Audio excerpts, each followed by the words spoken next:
Welcome into Kyle White Stadium on the campus of Anahuac High School, where Anahuac Sports Live presents the Anahuac Panthers taking on the East Chambers Buccaneers. As tonight a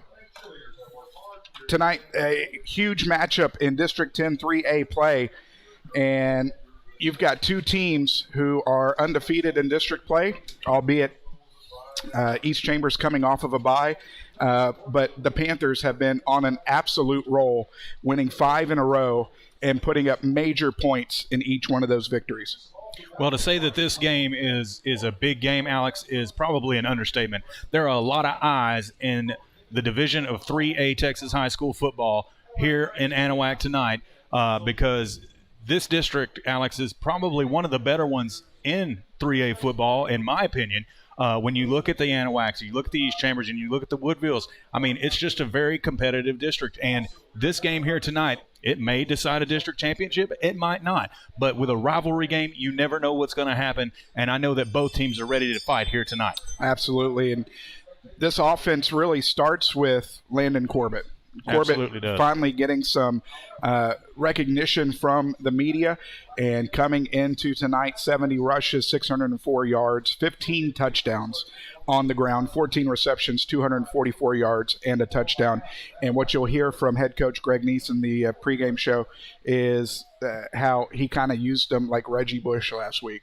Caught some through the air, went through the run game, and as he was announced as the area player of the week, coming off the victory over Hardin, where the Panthers won 49-6. Also part of the dual-headed monster, Christian Sanchez, as Christian Sanchez has done incredibly well as well. 79 rushes, 550 yards, 3 touchdowns. He's got 3 receptions, 30 yards, and a touchdown, making it one of the more dynamic running back duos in this district, if not all of 3A football. Absolutely. And I mean, when you got that kind of running attack, at this level of high school football here in Texas, you're going to have success. You're going to see it. And once, and we've said it before, once the Panthers made that adjustment at halftime against the Orangefield Bobcats, they never looked back. Marcus Curio being under center. And then, when you have Corbett and Sanchez taking care of the ball, that opens up the passing game. And we'll talk about Zion and more here in a little bit. But, I mean, it's just – It's given the Panthers just a whole new outlook and a whole new intensity to their offensive side of the football. And you've seen it here for the last few weeks. They've been on this winning streak.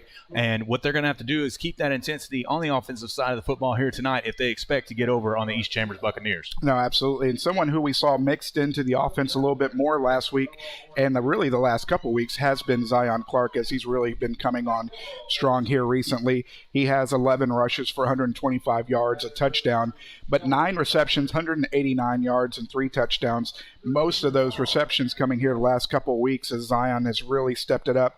And really, obviously, a lot of those passes coming from the sophomore quarterback, Marcus Curiel, who has really stepped it up here as he's become more comfortable with the offense. 34 of 55, 550 yards on the season, including 7 touchdowns. And just really starting to see this offense come into its own and really hitting on all cylinders at the right time. And that it is. I mean, we talked about it. Marcus Curio, I mean, he's had to mature quickly. I mean, he's only a sophomore. They threw him in under center early on in the season, and you've seen that maturity, gain week in and week out. And what he's been able to do for the Panther offense, you can't say enough about it. I mean, the stats may not be just wowing off you at the forward or off of the screen, but you got to remember he's just an 11th grader. I mean, a 10th grader, but he's starting to become a leader on that offense. You're starting to see it. And we talked about Zion and him really coming into his own the last few games, really getting more involved in the passing game. But what surprises me is his involvement on the end arounds and in the rushing attack. I mean, you just basically just added another third running back to the Panther offense. Well, I'm sorry. Go ahead. Go ahead. He's too good of an athlete to not try to integrate into your offense. You've seen them try to get the ball to him more down the field and also integrating him into the rushing game, because anytime you have athletes like that, you definitely want to try to take advantage of what you have at your disposal. Well, you definitely want to, and I mean, it's again, I mean, getting him involved in all those aspects. I mean, it's just the Panther offense has just become very well-rounded, using all of its personnel that is, available to them. And Coach Greg Neese has been able to do that this year more than what he's been able to do in the past years, and you've been able to really see it. But let's not forget about those guys up front, opening the holes, and they've been really stepping up the last few weeks as well. And, we got to talk about the Panther defense a little bit.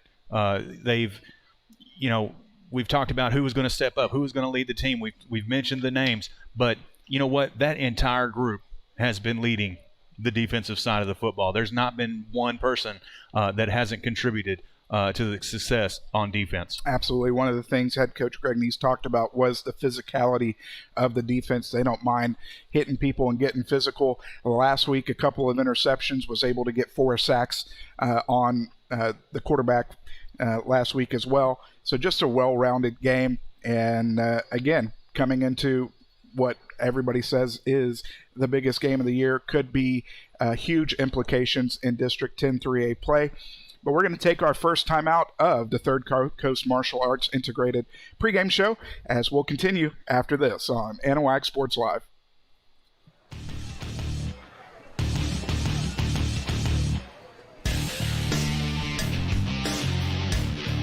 I wasn't sure if you...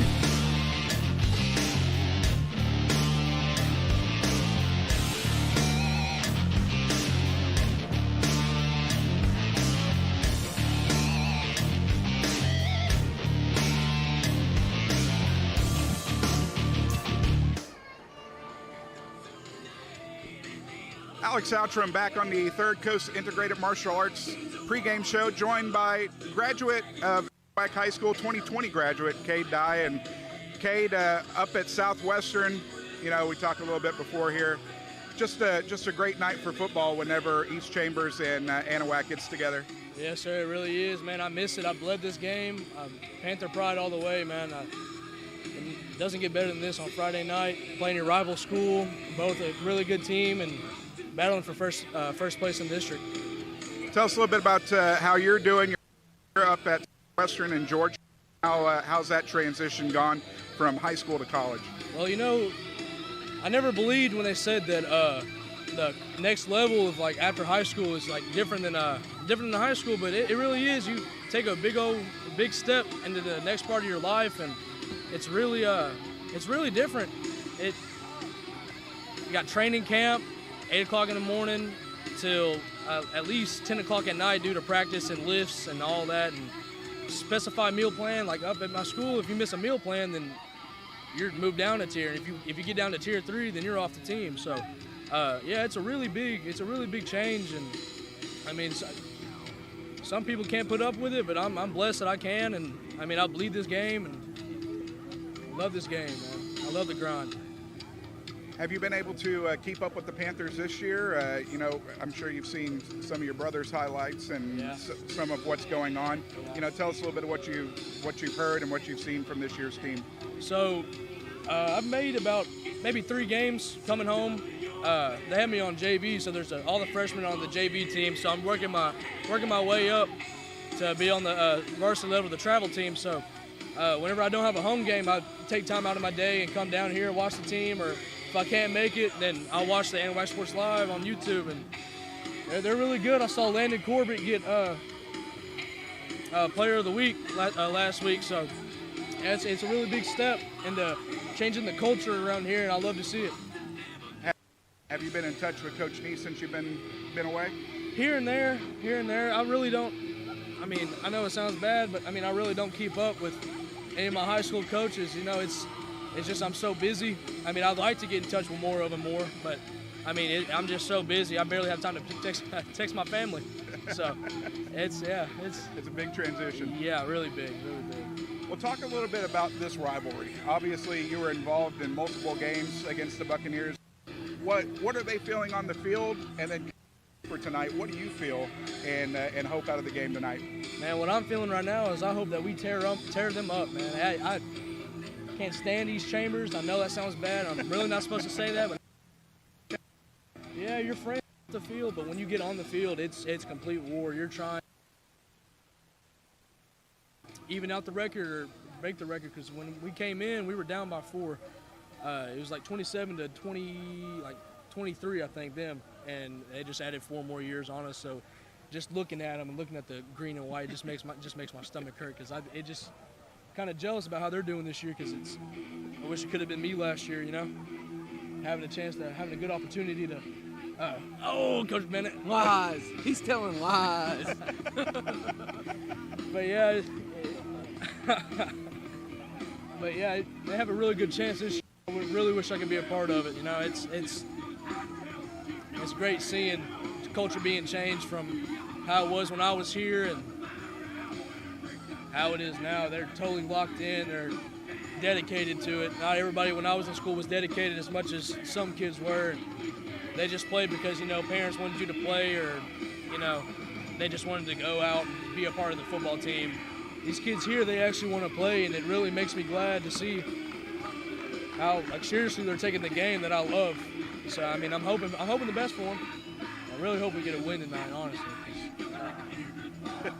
Man. Well, good. Well, Cade, we definitely appreciate you taking the time during the pregame show, and continued success over at Southwestern. No problem. Thank you so much for having me. Absolutely. Special guest Cade Dye here on the Third Coast Integrated Martial Arts pregame show, as we'll continue with the coaches interview after this on Anahuac Sports Live.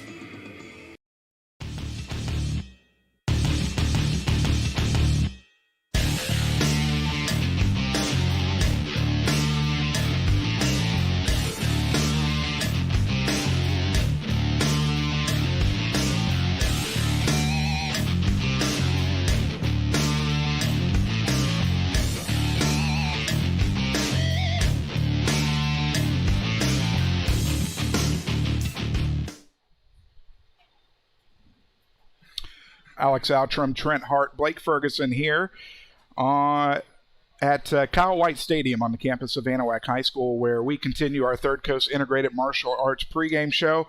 And Trent, we had a little bit of issues with our pregame video here of the interview with head coach Greg Neese, but obviously very excited on the role that they have been on here the last 5 weeks. One of their biggest goals of the year was to win every home game. We talked about how big the community has been, how excited the players are always to play in front of the home crowd. And if they win every home game, that's 6 wins right off the bat there. So between tonight and one more later on in the season, that will wrap up the season here at Kyle White Stadium. And, obviously talking about how big home field advantage will be tonight. And then also, obviously, talking about how important this game against East Chambers is. Every single year, 10-3A, just one of those rivalry games. And, whether it's been one team or the other on a downslope, this is one of the games that you can throw the record book out. Well, it's definitely that. I mean, East Chambers always a tough football team. They got one of the best quarterbacks in 3A. Coach Neese kind of talked about that in the pregame interview. Coach Sutherland over there always does a great job with those kids, and you can always expect for them to play very tough, hard-nosed football, and I expect no less than that from them tonight.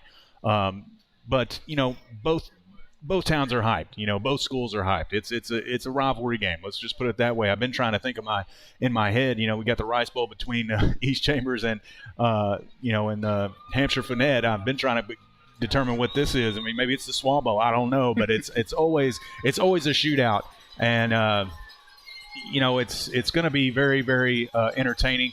Want to let everybody know that we appreciate everybody joining us for the pregame show. We actually got our Facebook page back up and running today, so that was a really, really sigh of relief to get that back up. And if you would go over to our Facebook page, give us a follow or a like. Go ahead and share that YouTube link while you're there. We would sure appreciate it. And also subscribe to our YouTube channel. We just went over 750 subscribers, and I can't express enough how much we appreciate each and every one of our supporters and the people that come and view us week in and week out. We definitely couldn't be able to do this without all of you. And as the Panthers are making their entry into Kyle White Stadium, great fans, in both sides, expected nothing less. It's almost, pretty much more of a crowd than the homecoming game, Alex. No, absolutely. I mean, it goes unstated the importance of this game, how big the rivalry is.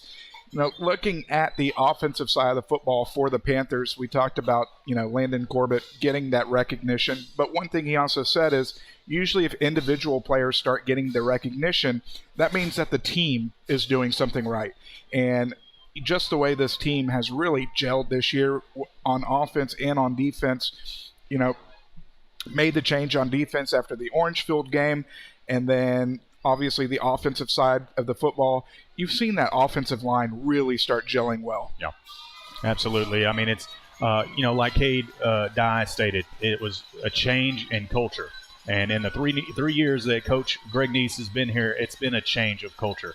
And these kids, not only in football, but in the Anahuac athletic program in general, have got the mindset of being successful, coming together as teams and winning games, but also, being a family. And you can see it on this football team. You can see it throughout Anahuac athletics, and that is a direct result of head coach Greg Neese and what he's been able to do here in Anahuac.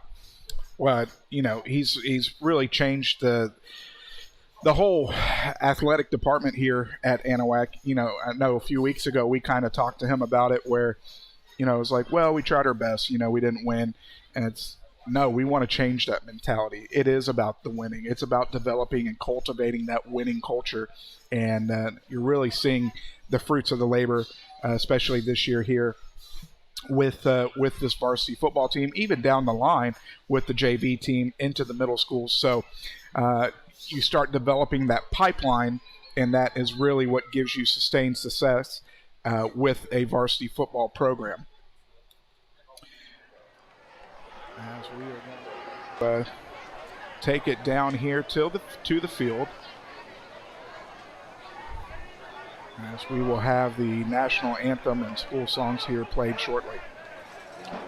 Well, if everybody noticed, up in the top right-hand corner of the scoreboard, we have a clock. A little bit of a late addition, but better late than never. Again, we've been able to do that through donations, Alex, through the support of our community, being able to get additional technology, being able to get, the things that we need to bring our community the very absolute best broadcast that we can for our area. Absolutely. Obviously, again, want to thank Third Coast Integrated Martial Arts for their sponsorship of the pregame show. As you can also see, Hillary Otto, insurance agent here in Anahuac, taking care of the scoreboard here this evening. And man, you can really just feel the intensity in the air tonight. Great crowd here on the Anahuac side as well as on the East Chamber side as well. As we are getting set here, we are less than 3.5 minutes away from kickoff.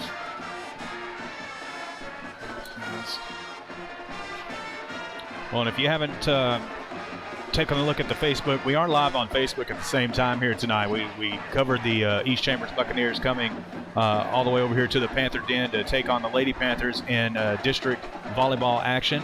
I am happy to report that the Anahuac Lady Panthers won 3-1 or 3 games to 1. The JV, I think, is going on right now, and the freshmen will be following that. Appreciate Terry Fortenberry over there in the Panther Den covering all of the volleyball action for us. Absolutely, Terry, always doing a great job. Blake Ferguson here with us tonight, bringing you the live feed. Buccaneers getting themselves pumped up as we are getting lined up for the national anthem.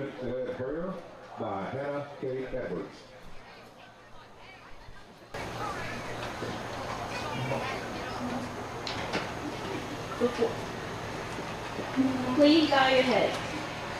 Heavenly Father, before the players take the field tonight, I ask that you help us to remember that we are a team of friends and family first. Please keep us safe from injuries. Help us so that we do not seek individual glory and that we play as a team. Let us enter this competition in the spirit of good sportsmanship with respect for the members of the opposing team. Thank you for this beloved game that has allowed us to gather here tonight. Thank you for our coaches and our fans. Thank you for our cheerleaders, drill team, color guard, and marching bands who are here to perform. Thank you for those who have sacrificed their time to make us all better. Let us take from this experience memories and friendships and cherish them. In Jesus' name, amen.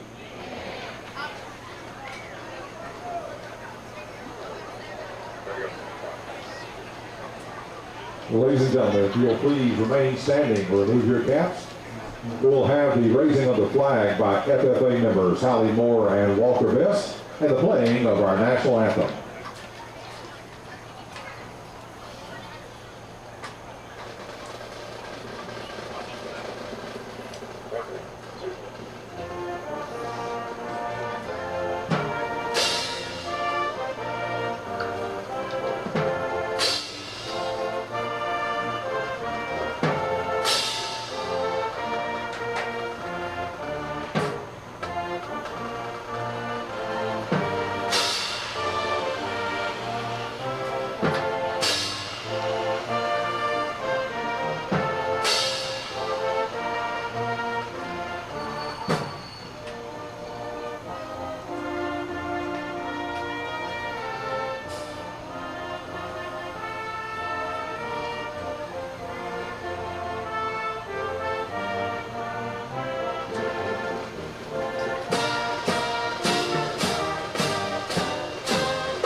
The pride of Anahuac, the Anahuac Marching Band, taking care of the national anthem tonight, as they always do, with another rousing rendition as team captains are about to meet at midfield for the coin flip. And what is one of the more improbable runs I've seen in high school football over the last 20-something years, Anahuac has started with the football every single game this year. So we'll see if that continues. Captains tonight, Zion Clark, Eli Burns, Landon Corbett, and Adam Galeas for your Panthers. As for East Chambers, Joshua Carter, Cooper McKay, Hector Martinez,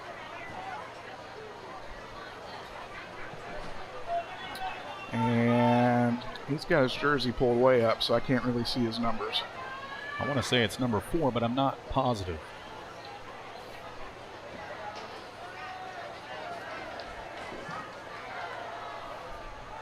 Does look like East Chambers has won the toss. It's actually number 10, Jacoby Peralt.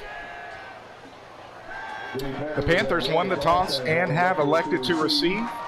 6th time in a row. 7th time in a row that the Anahuac Panthers are receiving the football to start the game. So setting up back deep for the Panthers will be Zion Clark, Landon Corbett, and KJ Moore. Handling the kicking duties for the Buccaneers is going to be junior Jesus Martinez. And Trent, we are ready to go here from Kyle White Stadium. We are definitely that. The Panthers have got to strike early here. And definitely, like we talked about, keeping that intensity on offense 7th time in a row to receive the kickoff. And they've got to put some points on the board if they want to try and stay with the East Chambers Buccaneers. Also helping out back deep for the Panthers, Christian Sanchez. Set back deep.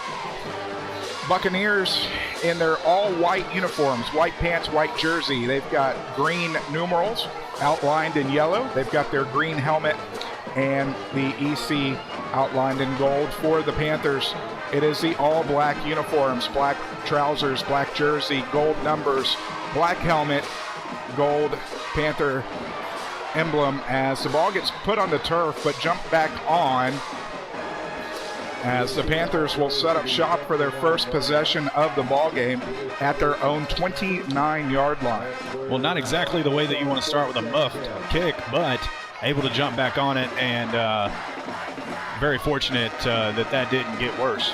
That is one thing we've seen the last couple of weeks has been a little nerves at the very beginning for the Panthers. Yes. We saw the pick six last week.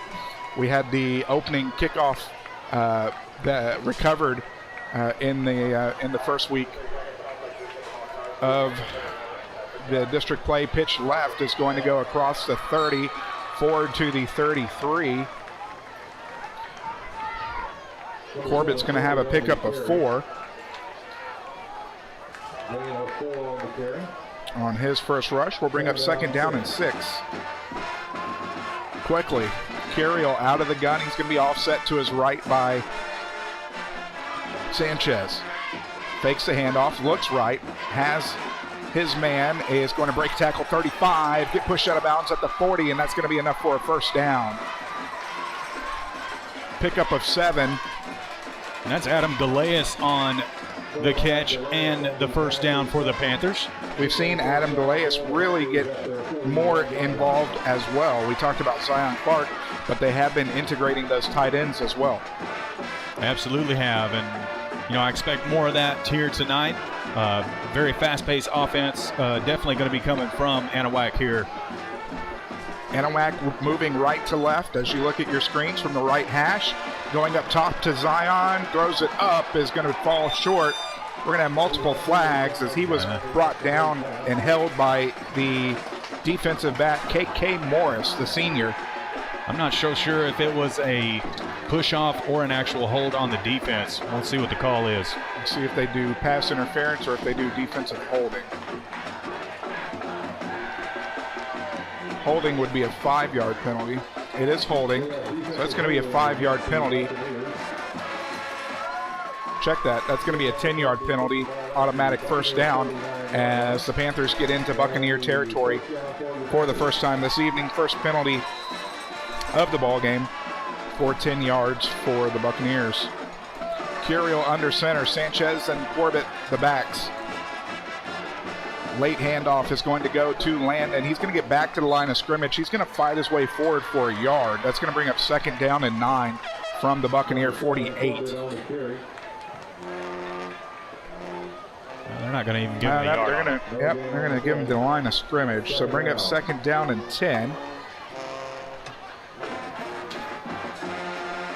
Well, I mean, it's no secret that the Buccaneers defense is going to have to key in on Corbett, so the Anahuac Panthers definitely have to go to their other weapons. 4-3 defense alignment for the Buccaneers. Curiel under center. Pitch right, Sanchez is going to be met at the line of scrimmage once more. And that will bring up the first third down of the ball game for the Panthers.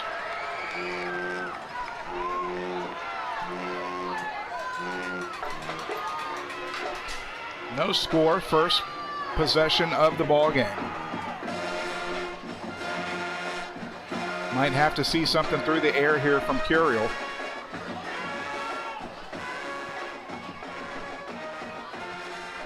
But one thing we did hear from Coach Neese before the game was how stout and well played this defense is.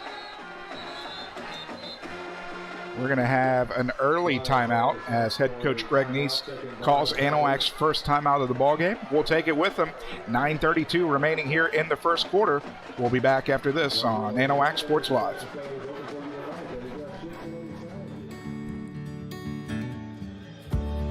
Whatever it is you wrangle, whatever seeds you sow, no matter what you nurture, or what you choose to grow. At Texas Farm Bureau Insurance, we're proud to protect all Texans. And want to tell everybody about our giveaway for the week. Same thing as last week, 2 AP Spirit shirts and 2 AP Rally towels, courtesy of JV Designs and Anahuac Sports Live, but a little bit different. All you got to do is subscribe to us here on YouTube or follow us on our TikTok channel for a chance to enter and win. Curiel out of the gun, offset to each side. High snap, pulls it down. Screen coming left side, Landon. He's got plenty of room. 45, 40, 35 is going to fall forward to the 33, and that's going to be a pickup of 16. Move the chain, second first down. Well, hitting Landon out here in the flat on the near side as they hurry back up to the line and trying to keep this Buccaneer defense on their heels. Curiel under center. 2 back, Sanchez, Corbett. Pitch right. Corbett across the 30, cuts back, 25, finding his way forward. Breaks another tackle down to the 15, give him the 14. That's going to be a pickup of 20. Move the chains again, first down. Well, there you go. A big hole opened up the front, and that offensive line doing a great job here so far and keeping the Buccaneer front from making good penetration. Pitch left, Landon across the 10, finding his way forward. It's going to get down to the 8.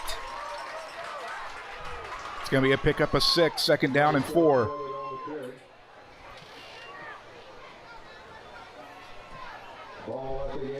Buccaneers on their heels after that long run and screen pass. Split out far, Zion Clark, pitch right. Sanchez trying to stiff arm a defender. He's going to lose some yardage though.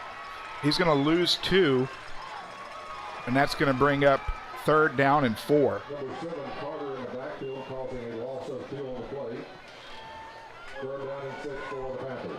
Second third down of the evening for the Panthers. At the 10-yard line. Driving here on the Buccaneers is going to be near the far hash. I wouldn't be surprised to see a corner end zone pass here, Alex. Clark, one of the taller players on the field. We'll see what they line up far side as Robert Bailey is going to split out wide as well. Clark's going to play inside. He's going to send Corbett in motion. Pitch in the round is going to go, and Clark is not going to be able to get anywhere as the Buccaneers were able to sniff that out. That's going to be a loss of 3. That's going to be a loss of 4. That'll bring on Sanchez to attempt the the field goal from pretty much where a point after would be. It'll be a 31-yard field goal attempt.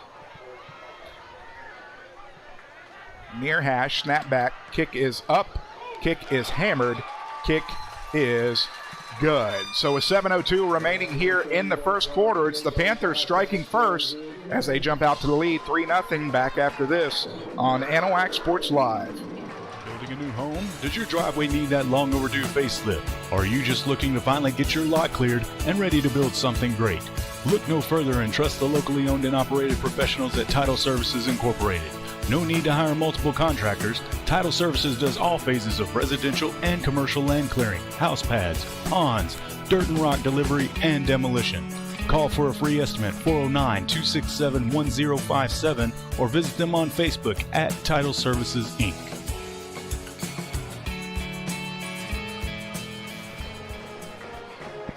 And ladies and gentlemen, if you want to donate to Anahuac Sports Live, all donations this week will be given to the brand new Anahuac 14U C-Tex Grit softball team. They're going to be having open practice this Sunday here at Anahuac High School, 3 o'clock p.m. at the softball field. Donations of $10 or more will get you a free AP Rally towel. All you got to do is scan one of the QR codes on your screen or go to Venmo at Anahuac Sports Live, Cash App, $ Anahuac Sports Live, or the PayPal link in the description of the YouTube video. And we want to let everybody know to be sure to put in your special message, and you'll get a shout-out live here on the air.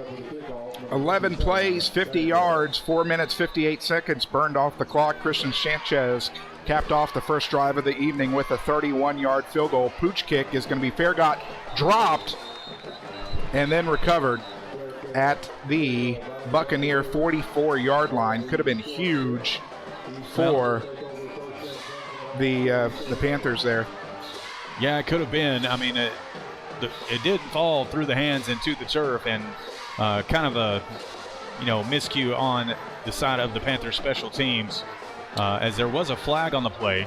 I don't know what this call was, and it was against the Panthers, so that will set up the Buccaneers near midfield. Probably going to be offsides on the Panthers on the kick. 5-yard variety, their first penalty of the ball game for 5 yards, as Jacoby Peralt will bring his high-powered offense, the junior, onto the field for the Bucs. They're going to line up, send some men in motion, 2 wide to the far side from the near hash. East Chambers moving left to right, pitch back across midfield, breaks a tackle at the 45, falls forward to the 42. In on the run, Hayden Reeves, the sophomore.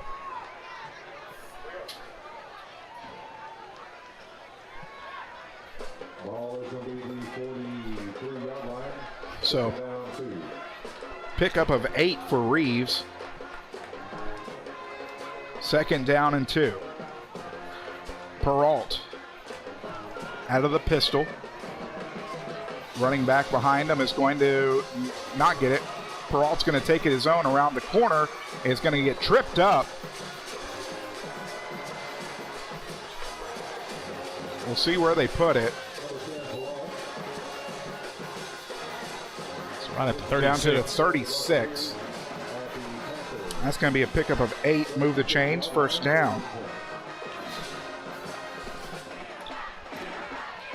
Well, Peralt definitely dangerous in that quarterback position for the Buccaneers.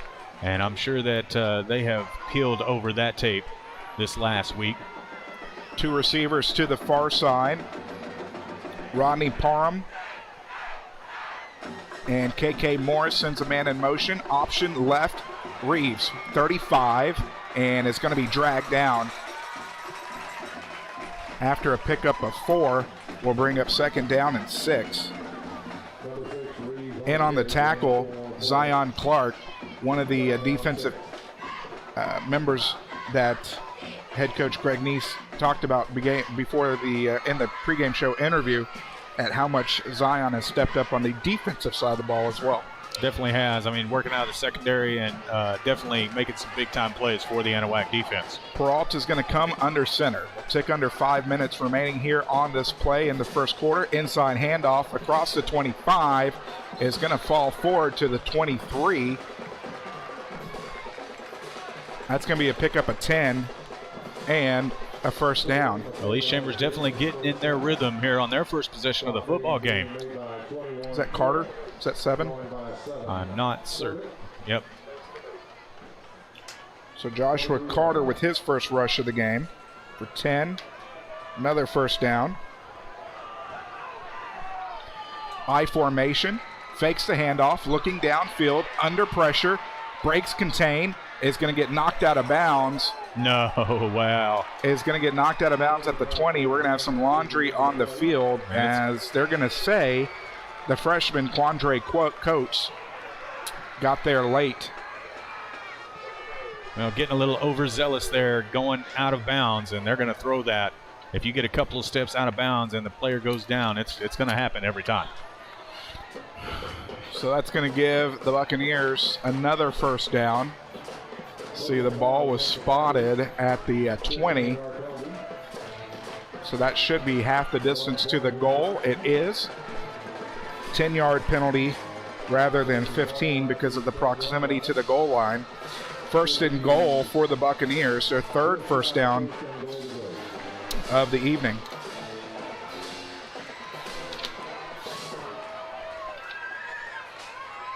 Sixth play of the drive for East Chambers.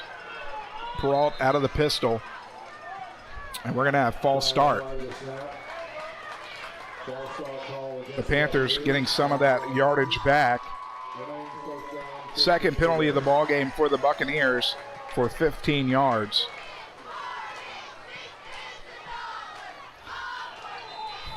As you can tell at the bottom of your screen, we'll have scoring updates throughout the game, including games in District 10 3A play. and from around the area.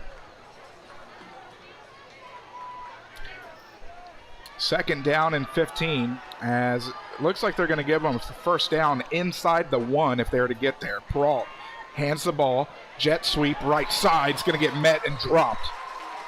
In on the tackle, Caden Hampton, the senior. The rush by Morris on a loss of 1. Second down and 16. Since the Bucks got to the 10 of the Panthers, they've gone nowhere but backwards. 3-0, Anahuac leading East Chambers on your Hillary Auto Insurance Agent scoreboard here. 3:50 remaining in the first quarter. Peralt out of the gun. 3 wide. Fakes the handoff, looking left. Has his man, looks back right, and it's going to be intercepted in the end zone. And taking it out of the end zone, trying to make some moves, and is going to get taken down at the 15. What a play by Kai Till, the junior. Well, absolutely great coverage there by Till in the end zone to get the pick off for the Panthers. There was a flag in the backfield. It was after the interception, so either way, the Panthers will have the ball. It's going to be an illegal block in the back. Nonetheless, the most important part is the Panthers get the pick. Let's see if we can get a shot of the replay and the interception here, right here on the Chambers County Abstract Company replay, as the ball was thrown kind of off his back foot until able to get to it and get it out of the end zone. And nonetheless, even though there was a flag, we've got Panther football, first down and 10, deep in their own territory. From the Panther 8, the second possession here of the first quarter. 2 backs, handed off right side. Corbett bullying his way forward, fighting his way forward, gets his offensive lineman to push forward. He's going to get 11, move the chains, first down. Well, you can tell the intensity down there on the field, Alex. Both teams are super fired up, and hopefully they save a little gas as we get deeper into this football game. Lone setback is Corbett. Pitch left across the 20, makes a move, 25, puts the ball on the turf and gives the ball back to the Buccaneers. And just like that, the Buccaneers get their second possession of the first quarter. Well, definitely unfortunate there, as East Chambers defender got his helmet on the football to put it on the turf and able to recover. And now they get a second chance to make up for what was the INT on that last possession. So they trade turnovers. 3:08 remaining here in the first quarter. From the Panther 32. Landon picked up 5 on that rush before he put it on the turf. He's got 6 carries for 46 yards. Doing work on the ground. But Peralt will bring his team back onto the field. Offset to his left by Reeves. Fakes the handoff, takes it up the middle. Is going to get hit at the 30. He's going to fall forward to the 29. That's going to be a pickup of 3. Brings up second down and 7. Third carry for Peralt for 15 yards.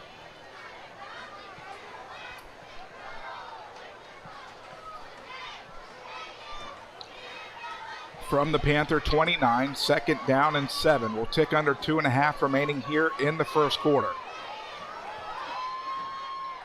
Peralt out of the gun. Feeds the last man through. It's Reeves. Reeves fighting his way forward down to the 20. That's going to be a pickup of 9. First down. East Chambers back to the line quickly here.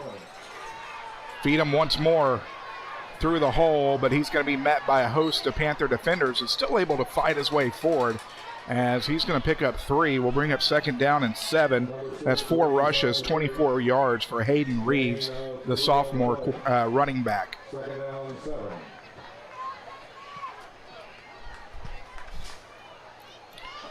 Second down and 7.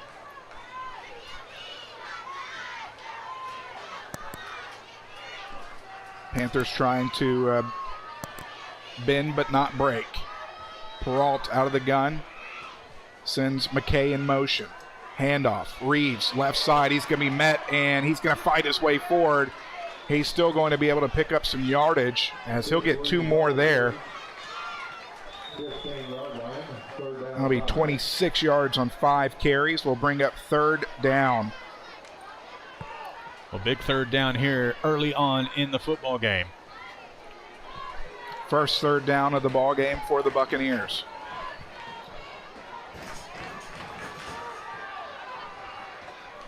Is it their second? Thought that was 3rd down on their interception, but it doesn't matter. We got 3rd down now. Peralt, pistol, fakes the handoff, under pressure.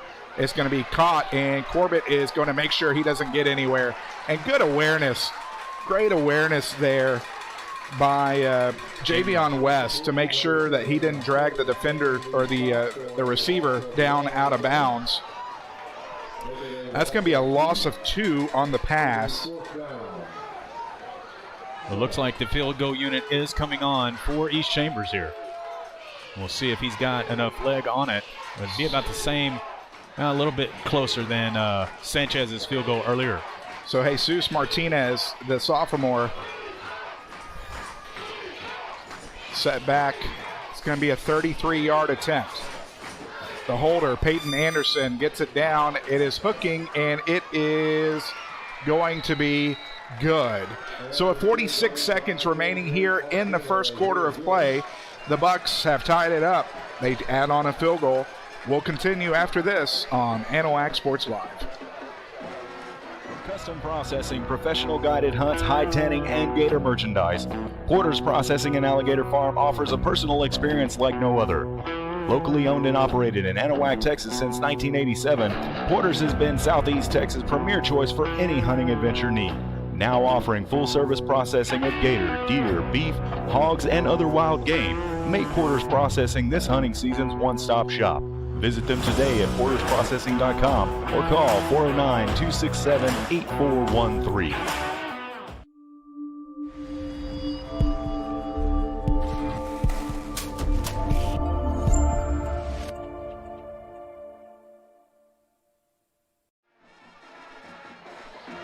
Again, ladies and gentlemen, if you want to donate to Anahuac Sports Live tonight, all donations will be given this week to the brand new Anahuac C-Tex Grits 14U softball team. All of the information in the description of the video below. 6 plays, 6 yards, 2 minutes and 22 seconds taken off the clock. A 33-yard Jesus Martinez field goal has tied things up here from Kyle White Stadium on your Hillary Auto Insurance Agent scoreboard. Kick is going to fall down to Clark at the 35. He's going to fall forward. He'll get to the 37.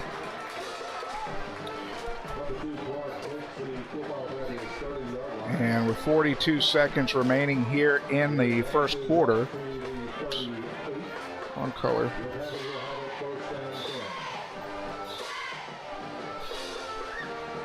See, are they going to give him the 38? They're going to give him the 38. Zion is pretty tall. That is where Marcus Curiel and the offense will come out here to the near side. It's going to be Bailey and Clark, your wideouts. Lone setback is Sanchez is going to get it off right tackle. He's going to pick up a yard. Still going to be 2nd down and 9.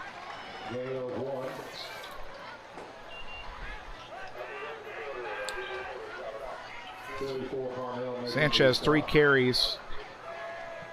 Has not gained positive yardage as of yet.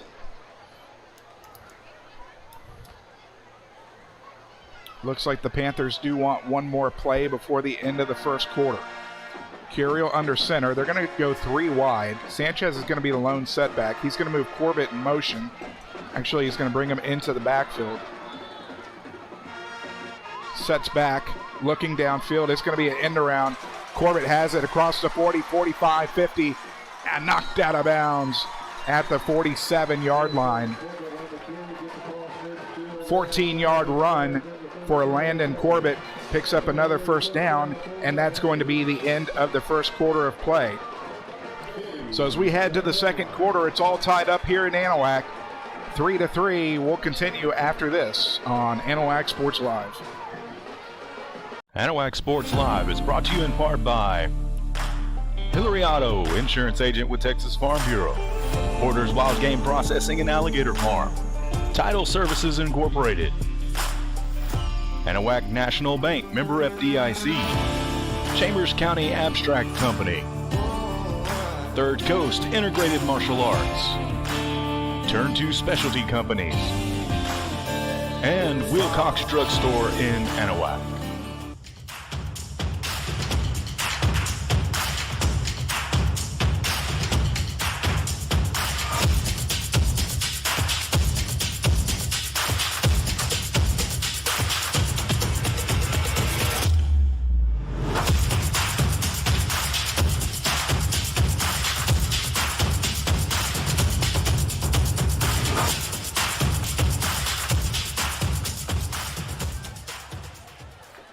First down and 10 from the Buccaneer 47-yard line.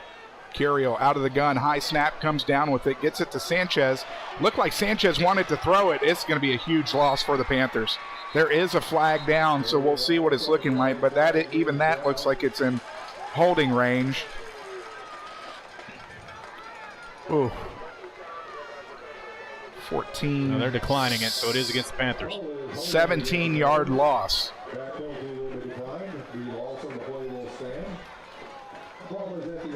So unfortunately for the Panthers, it is now second down in Smith Point. That it is.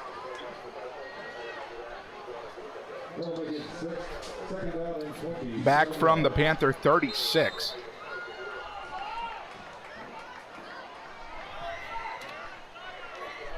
Curiel getting the call from the sideline and head coach Greg Neese.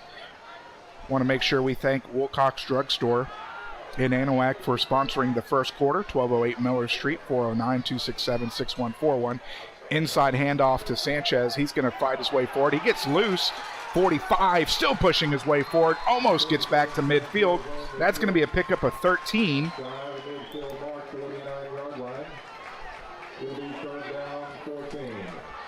Well, good effort there by Sanchez. First time that he's gotten some positive yardage on the ground tonight.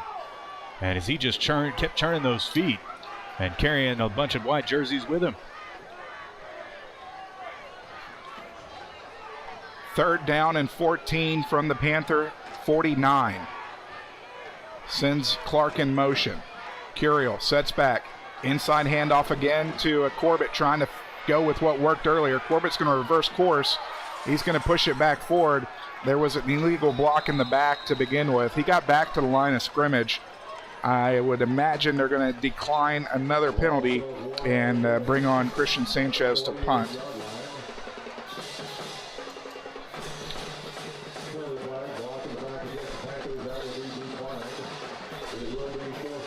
Panthers now 1 for 3 on third down. The punting unit is coming on to the field for the Panthers.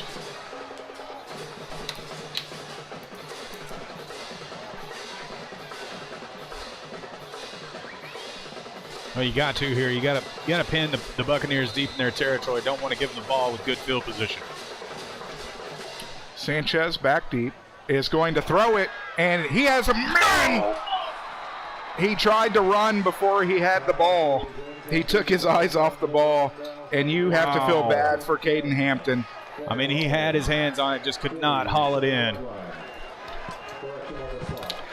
So Hampton, all he saw was green. And he did too. I mean, he had nothing but green in front of him. He was probably going to take it to the house, but unfortunately for him, unable to haul it into his body.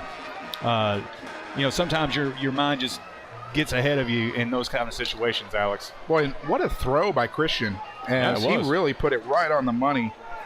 And what a heck of a play call from head coach Greg Neese. Well, sometimes you're a hero, and sometimes they just don't work out. So the Buccaneers will start in Panther territory for the second time in a row. Peralt out of the gun, offset to his left. He's going to look to keep it, cuts upfield, and is going to be dragged down at the 45. Did a lot of running, but only picked up 3. Second down and 7. That is 18 yards on 4 carries for Peralt. It's Buna on top of Hardin, 14-8. Kirbyville up 7-0 in District 10-3A play.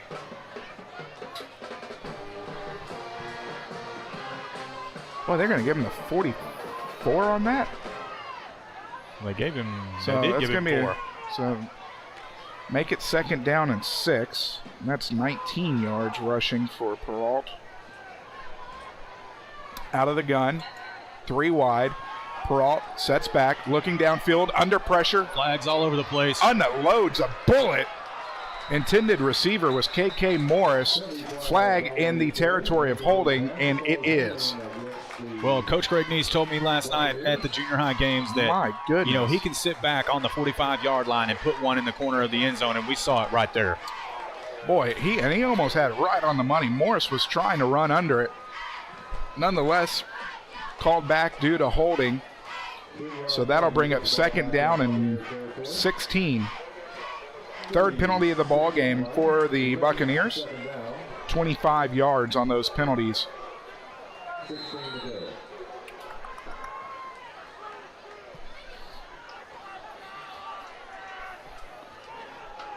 Well, he does have an arm on him.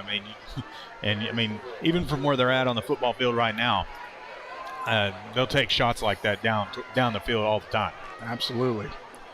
Second down and 16 from the Buccaneer 46.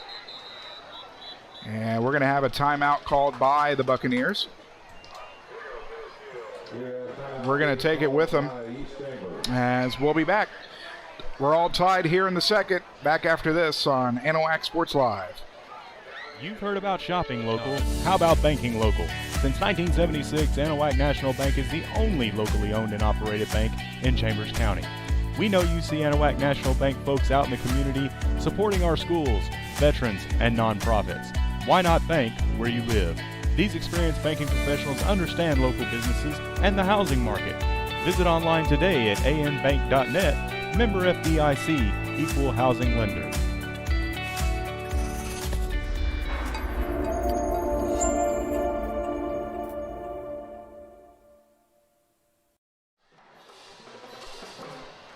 Again, if you would like to get in on our giveaway, we got 2 AP Spirit shirts and 2 AP Rally Towels, courtesy of JV Designs and Anahuac Sports Live. All you got to do is subscribe to our YouTube channel or follow us on TikTok for a chance to enter and win. And we appreciate JV Designs for sponsoring our giveaways this year. Screen printing, sublimation, vinyl, embroidery, banners, yard signs, and more. Give Natalie Vargas a call at JV Designs, 281-917-1834. I want to thank Southeast Texas Grit Baseball and Softball for sponsoring the second quarter. SETXGritSports.org. Open 14U softball tryouts this Sunday at 3 p.m. over on the Anahuac High School softball field. Peralt out of the gun, second down and 16. Fakes the pass. Screen pass set up is going to fall to the feet of the defender as Presley Mouton had it bounce off his feet and will bring up third down for East Chambers. I'll tell you what, Mouton had a bead on that ball, and he was just a couple of steps away from probably picking that one off. Third down of the ball game for the Buccaneers. There it goes. See if the clock can sustain. 9:22 remaining here in the first half. Third down and 16, the crowd getting loud. Peralt out of the gun, rolling right. Under pressure from behind. Still looking, and is going to be able to throw it out of bounds. And there's a flag for a late hit. Wow. That's not good. Nope. He didn't make it. He didn't make the pass past the line of scrimmage, or okay. No, that is right. So maybe it was grounding.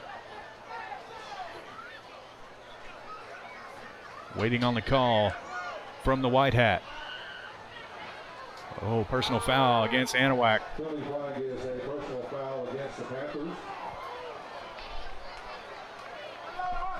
Yeah. Got to be able to.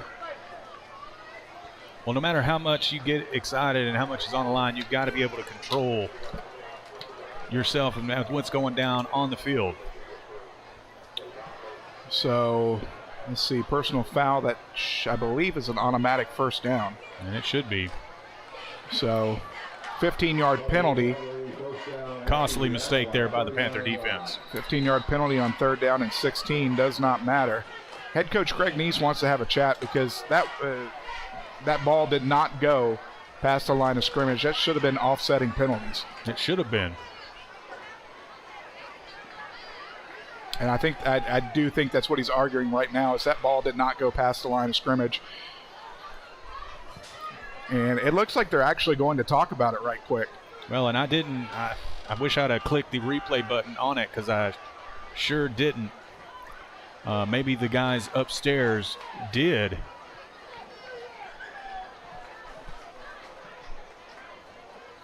Doesn't really matter. We don't have replay in high school football, but that was rather quick, so it doesn't look like it's going to go well for head coach Neese. No, it's not.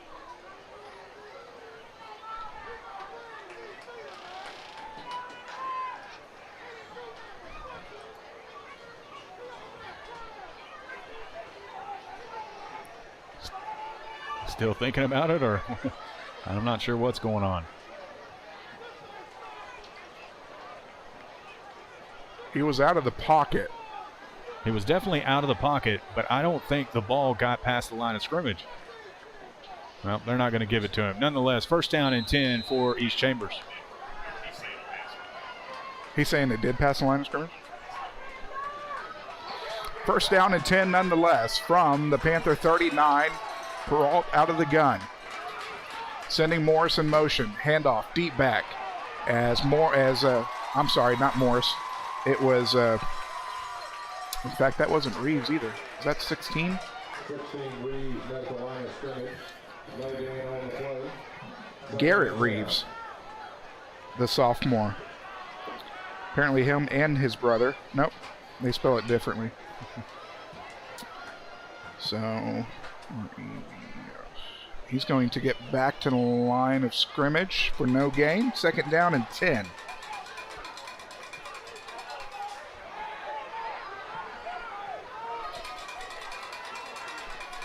Three wide, sends one in motion. Peralt out of the gun, offset by Reeves. Fakes it. It's going to go straight up the gut. He's not going anywhere either. In on the tackle, Jonathan Cooper, junior defensive lineman. 3rd down once more. 4th 3rd down. Converted on 16 due to the penalty, and once more the defense is hanging tough. Well, they got to watch the pass play here coming from East Chambers. And I wouldn't doubt if they took a shot downfield like they did in the previous 3rd down that they had. 3rd down and 10, 7:50 and counting here in the first half. Peralt sets back, looking downfield, under pressure, rolls right, looking downfield still, is going to get knocked out of bounds after a pickup of 2. We'll bring up 4th down and 8. And really decision time here for head coach Russ Sutherland in plus territory. Obviously, you can't kick the field goal from here. Do they want to punt it away, or do they want to take the chance, set up the Panthers with pretty decent field position? Well, that is the question, but it doesn't look like they exchanged very much personnel. That does not. The Buccaneers are going to go for it, 4th down and 8. Peralt will be out of the gun, 4 wide, to the near, to the far. And he's actually going to punt it. Flag on the play. The punt is going to take a sideways bounce. We'll be down at the 11. We'll see what the flag is. You want to hope that the Panthers weren't offsides.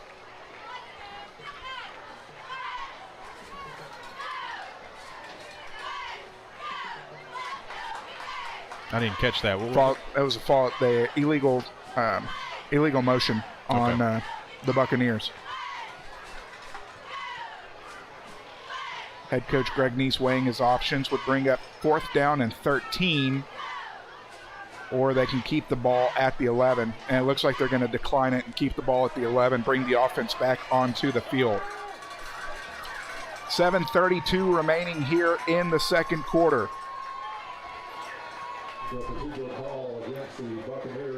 Well, so far this has been nothing less than a shootout.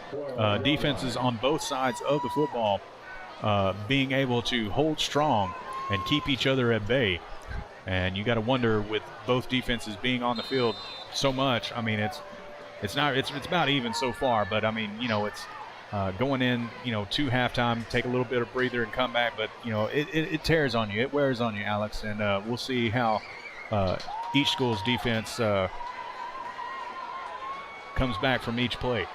Curiel under center, 3 wide for the Panthers. Handoff straight up Broadway is going to fight forward for 1.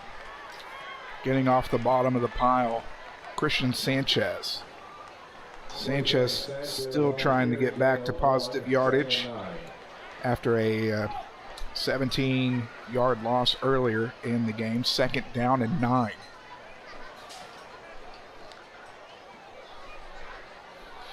It's been built up to. We talked about the importance of this ball game, and both defensives have shown up. Quick pass is going to go through the hands of Adam Galeas as Curiel kind of rushed the throw just a tad bit. Yeah, he's got to let that kind of play develop, Alex. I mean, we've seen them take the little short passes through the middle, and they've had success with it.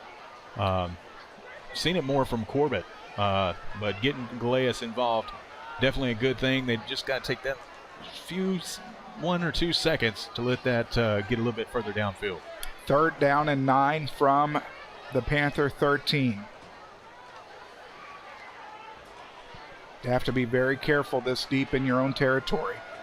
Curiel under center, Corbett and Sanchez the deep backs. 2 wide, Bailey and Clark.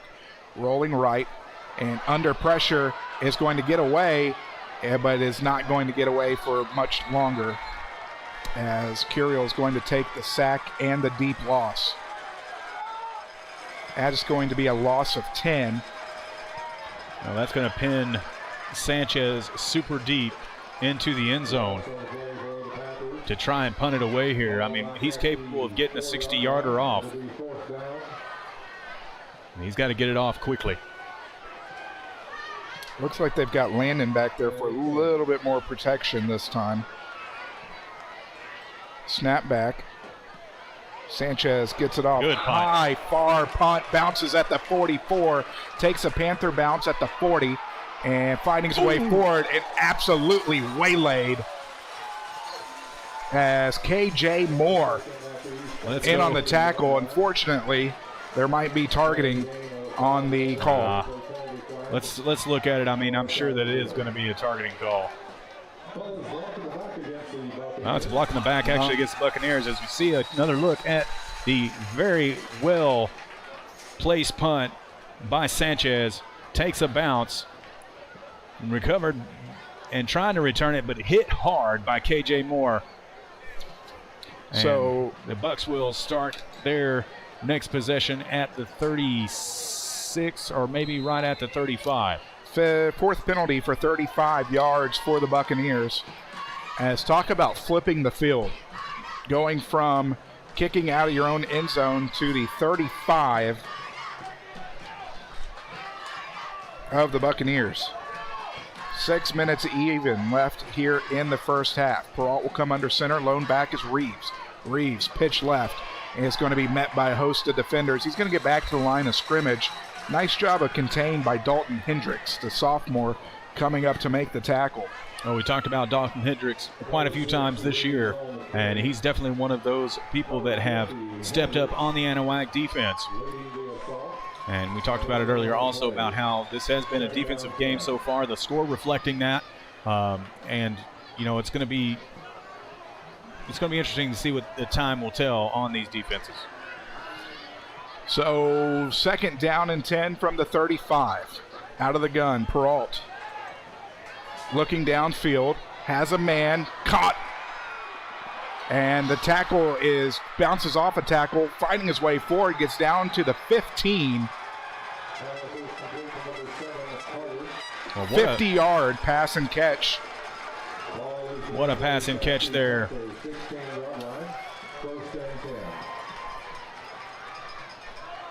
That was Hayden Reeves on the reception, correct? That was Carter. Oh, I'm sorry.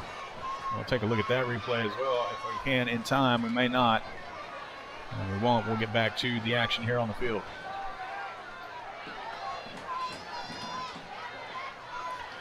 Peralt out of the gun, sends Morris in motion. Handoff straight up Broadway. Reeves fighting his way forward and is going to fight his way down to the 9. It's going to be a pickup of 7. Second down and 3. Second down, 3.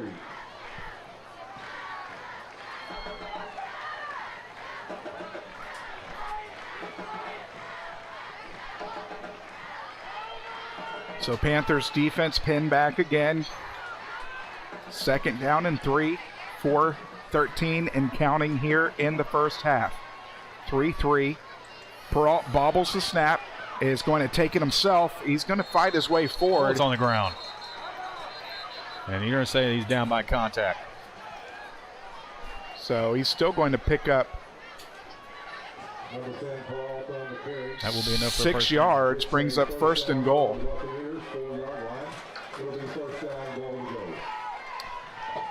27 yards on 7 carries.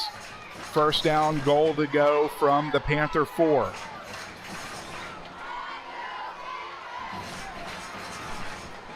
Peralt out of the gun. Hands it off. Straight up Broadway into the end zone. Touchdown Buccaneers. Hayden Reeves from 4 yards out. Well, the Buccaneers did a great job on that possession, getting down the field. The big pass is what set all of that up. And able to strike for the first touchdown for either team here tonight at Kyle White Stadium.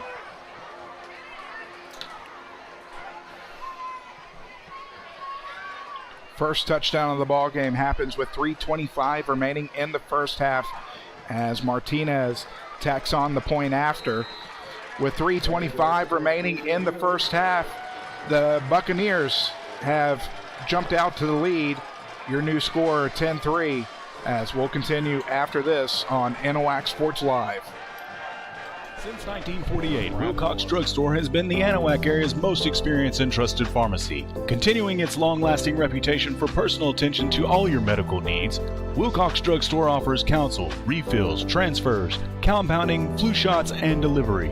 Visit pharmacist Dave Wilcox and his experienced staff today at 1208 Miller Street in Anahuac or call 409-267-6141. Wilcox Drugstore, delivering solutions, delivering confidence.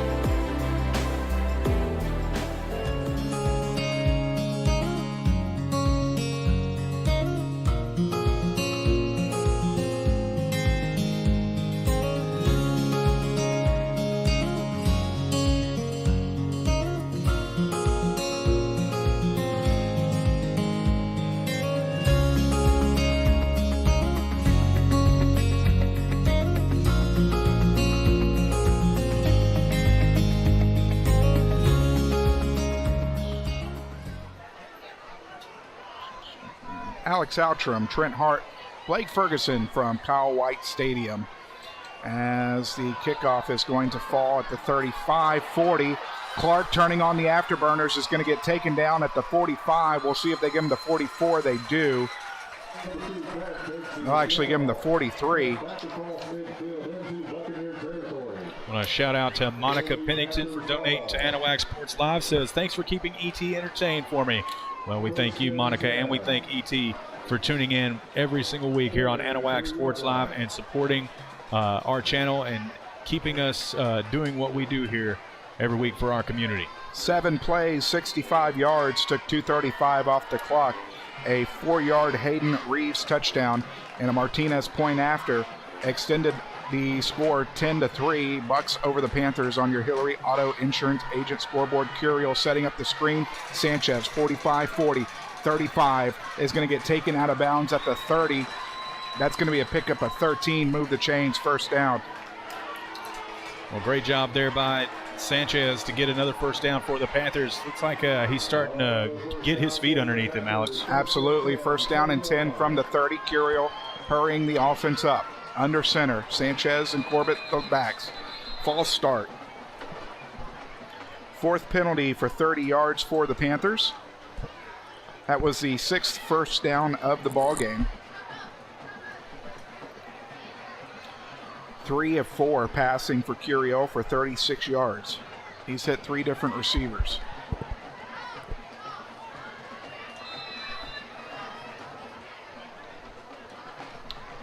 So they wave the flag off. Okay. We'll take it. First down and 10, Panthers. I can scribble that off. Not sure what transpired there. But nonetheless, first down 10, Anahuac from the 30. And we're going to have a timeout on the Panthers side. Their second of the first half. We'll take it with them as we'll continue after this on Anahuac Sports Live. East Chambers. Hello, my name is Mark Poggles, and I'm the pastor at Community Christian Fellowship Church in Oak Island, Texas.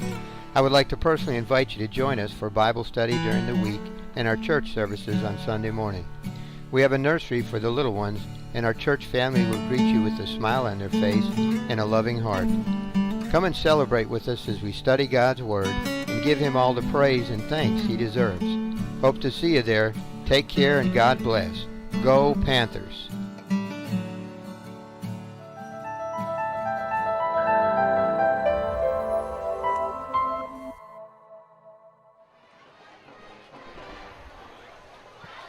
Alex Outram, Trent Hart, Blake Ferguson back from Kyle White Stadium on the campus of Anahuac High School. Huge matchup in District 10 3A play. Panthers driving here after a nice return on the kickoff from Zion Clark. Some updated scores. Buden on top of Hardin 28-14. Kirbyville all over Tarkington 21-0 in other District 10 3A play. Clark end around is going to be caught in the backfield once more. They've had really good luck with that play here recently, but the Buccaneers have sniffed it out on both occasions tonight. Loss of 3. So that's 2 rushes for -7 yards for Zion. Brings up second down and 12. 2:40 and counting here in the first half. Curiel will go out of the gun. Offset to his left by Sanchez. 3 wide. Bailey. I'm sorry, that was actually Corbett. Corbett was under center. Throws the interception across midfield and being taken out of bounds at the 36-yard line. Huge defensive play by East Chambers. And we'll take another look at that one. As you'll see here on the near side, Curiel going to look to take the pass, tried the quick slant to Bailey, but instead he got the ball to Peyton Anderson, and Peyton Anderson with a fantastic return sets up East Chambers in great field position at the Panther 38-yard line. 2:19 remaining here in the first half. And this Anahuac defense is going to have to step up something fierce. Peralt looking downfield, man coverage, under pressure, rolls right, is going to be taken down. He's going to get back to the line of scrimmage. A good shoestring tackle there on the far sideline. Well, they did give him one. And that was Quandre Coates able to catch him by the shoelaces. 8 rushes, 28 yards for Jacoby Peralt.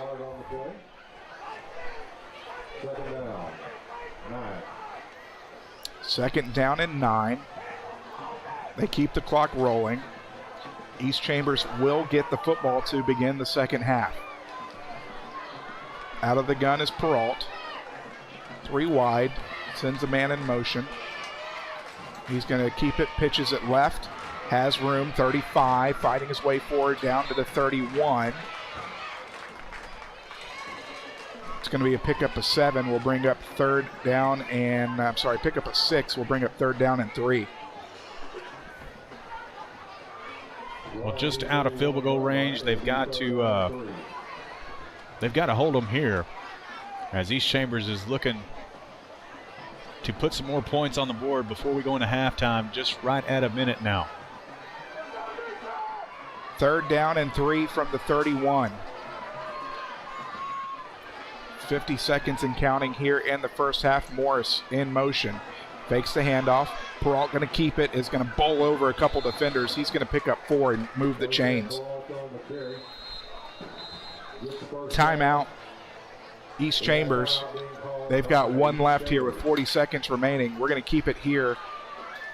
East Chambers leading Anahuac 10-3 on your Hillary Auto Insurance Agent scoreboard.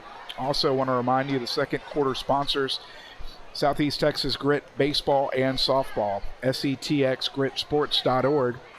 Open 14U softball tryouts this Sunday, 3 p.m. at the Anahuac High School softball field. Make sure any of the girls who want to come out and play competitive shoot over to the high school this Sunday. Absolutely, and we appreciate CTEX Grit and becoming a sponsor this week for Anahuac Sports Live. Not to be speaking for yours truly, but I'll be taking care of the tryouts this Sunday, and like Alex said, we invite all of the area 14U girls to come out and try out for that team. Looking for 07 and 08 players or talented 06s as well.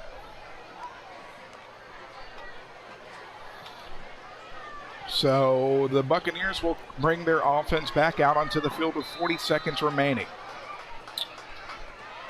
2 of 5 on 3rd down converted now for the Buccaneers. Peralt out of the gun. He's going to be offset to his left by Reeves. Fakes the handoff, rolls left, looking downfield, under pressure. It's going to be dropped for a sack.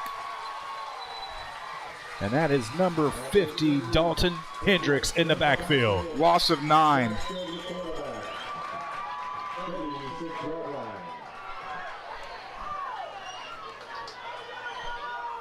As East Chambers is going to call their final timeout of the first half.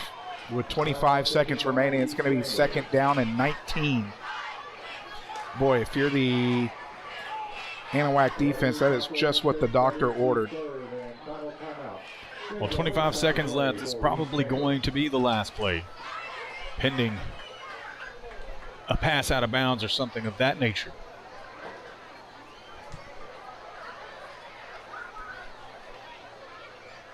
Orangefield on top of Liberty, 21-7. Barbers Hill and Port Neches in a good game there, tied at 14. Newton on top of New Waverly, 16-14 at the half. That's an interesting game there, Alex. Closer than I thought it'd be. Mm-hmm. Want everybody to stay tuned to the Chambers County Abstract Company halftime show, as we'll have performances by both bands, stats as we have them, and analysis of the first half and look ahead to the second half.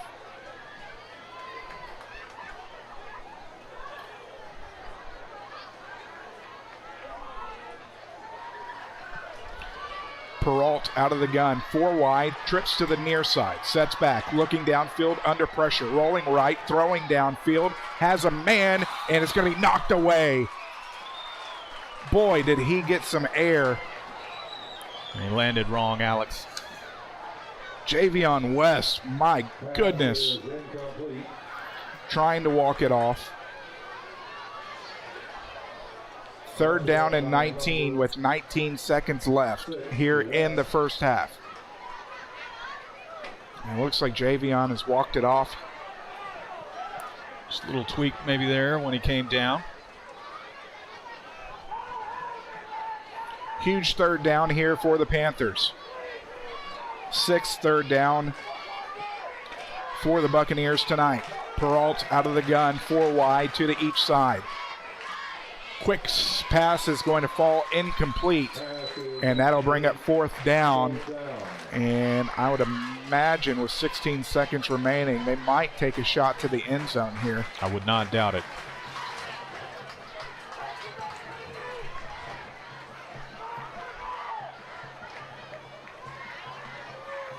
The Panthers do have 1 timeout remaining. Have to imagine probably 8 seconds would come off the play clock. The game clock will tick under 15 seconds remaining on the play clock. And they are going to go 5 wide. It's going to be Peralta out of the gun. Sets back. Under pressure. Looking downfield. Is going to air it out and is going to be incomplete with 7 seconds remaining here in the first half. I was off by a second. So turnover on downs.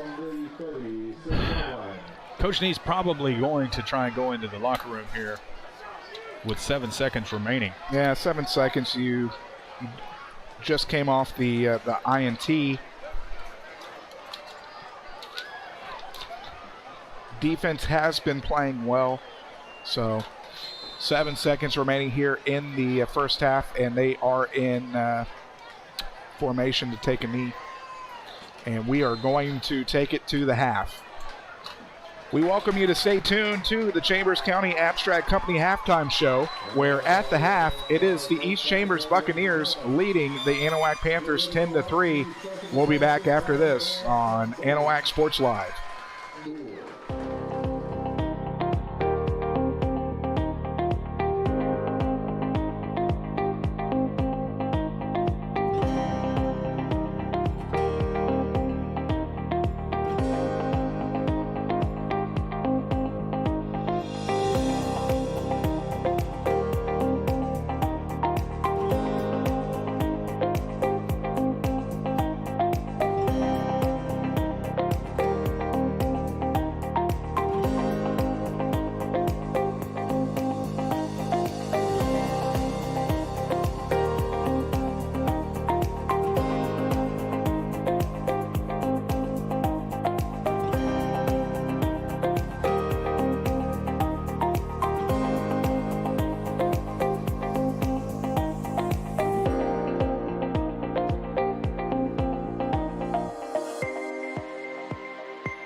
We welcome you to the Chambers County Abstract Company halftime show, where, as we said, we're going to have performances by both bands.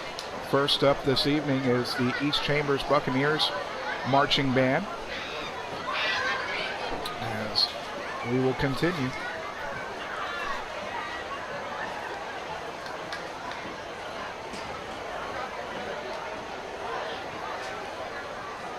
Good evening, ladies and gentlemen.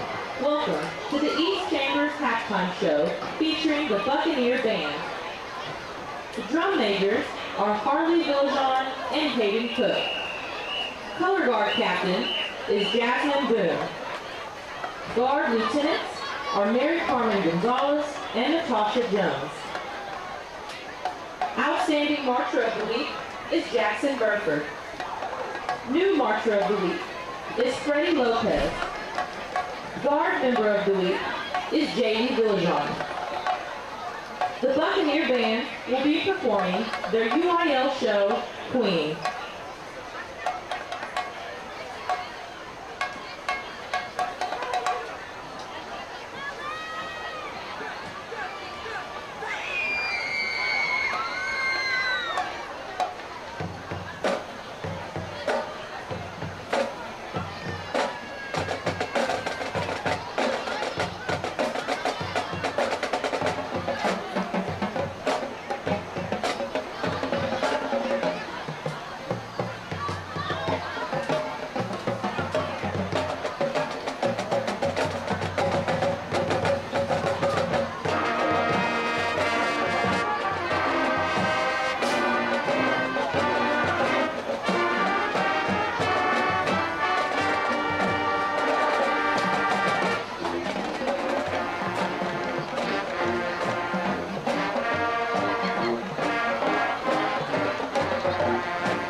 and gentlemen, allow me to introduce the Anahuac Pantherettes.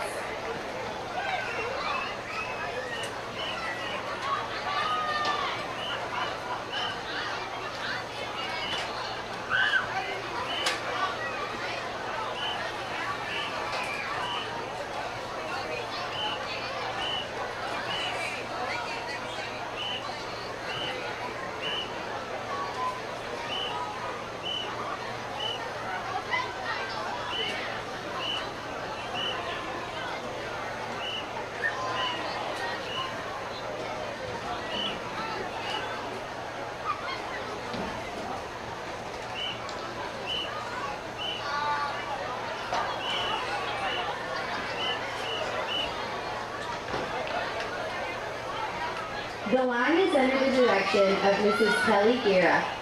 Social officers are Jacqueline Diaz, Britton Nowak, and President Jennifer Way. Line officers are Lieutenant Juanita Diaz,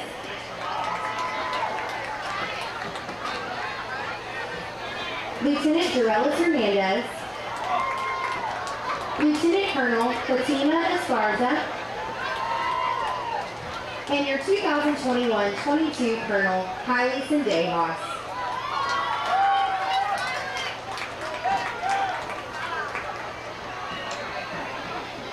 High Kicker of the Week is Emily Ramirez, and Spirit Girl of the Week is Victoria Wynn.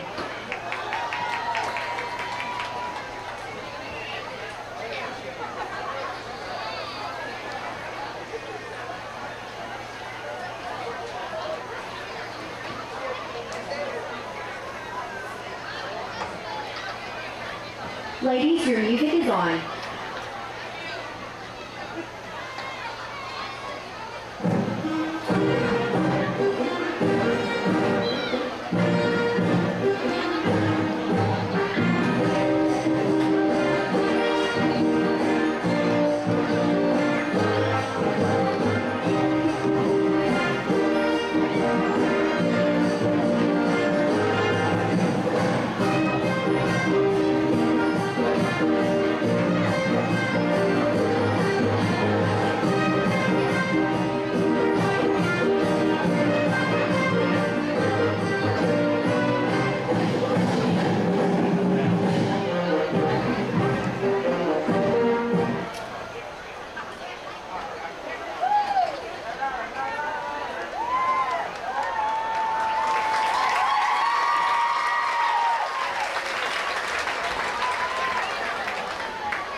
Way to go, Pantherettes!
called into the field the Pride of Anahuac Marching Band.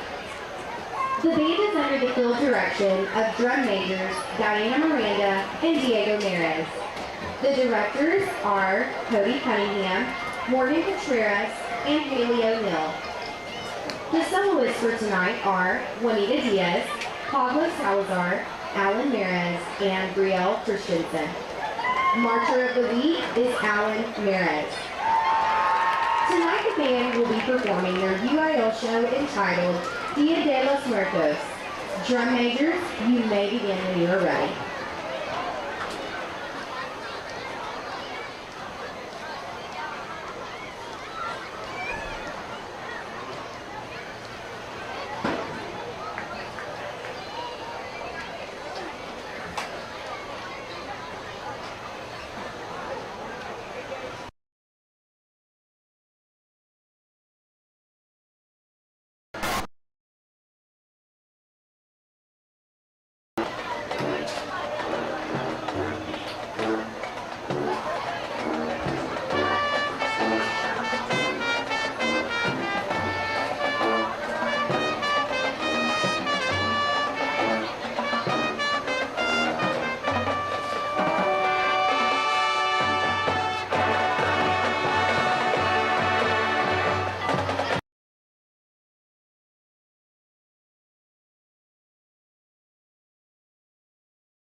Alex Outram, Trent Hart, Blake Ferguson here from Kyle White Stadium on the campus of Anahuac High School, where we have just seen both UIL competition performances by both bands here on the Chambers County Abstract Company halftime show as the kids make their ceremonial run through the end zone to lead the Panthers back onto the field. Trent moving here into the second half. Panthers trail, which they haven't been in this position here for quite some, just over a month.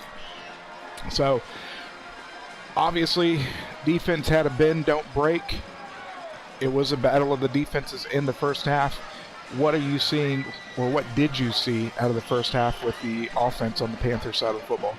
Well, the Panthers seem to have a little bit better success whenever they're, doing the quick offense, getting back to the line really quickly, keeping the Buccaneers defense back on their heels. And, a couple of costly mistakes, an INT here deep in Buck territory.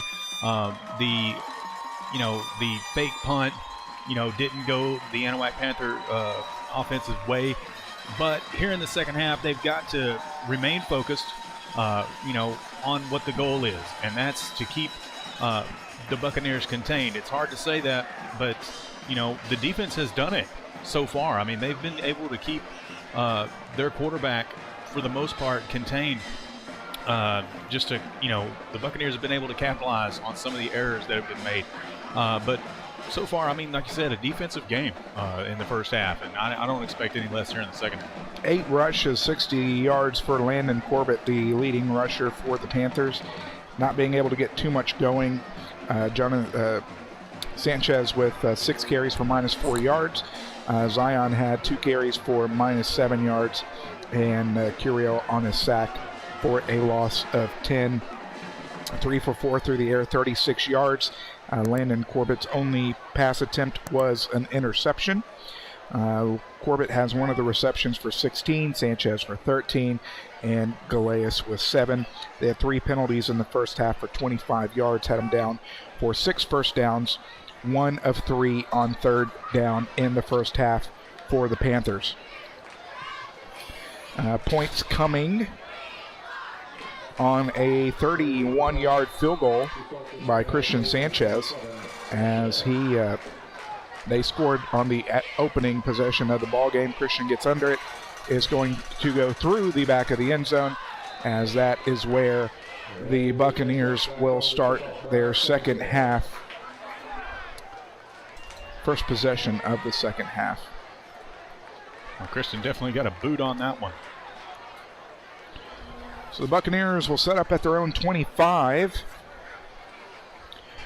Want to thank the Crawfish Place for sponsoring the third quarter tonight. 5809 Highway 61 in Anahuac. Dine in or carry out. 409-267-2230.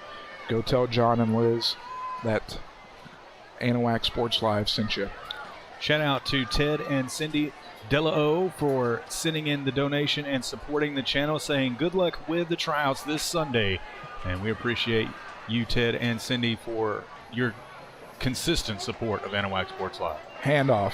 Reeves is going to be met in the backfield. Getting back there, Presley Mouton and Jonathan Cooper tag teaming on the loss of 2 for Hayden Reeves. Gives Reeves 10 carries, 41 yards. He had the only touchdown of the ball game, a 4-yard scamper for the Buccaneers. Peralt will come under center. I formation. Reeves dotting the I, fakes the handoff, rolling left, has his man short. 2 of 6 for Jacoby Peralt. Both those completions have gone to Carter for 48 yards. There is a flag on the play. It is against the Buccaneers, and the Panthers are going to accept and back them up. So takes it from second down and 12 to second down and 22. Backed up deep in Buccaneer territory now.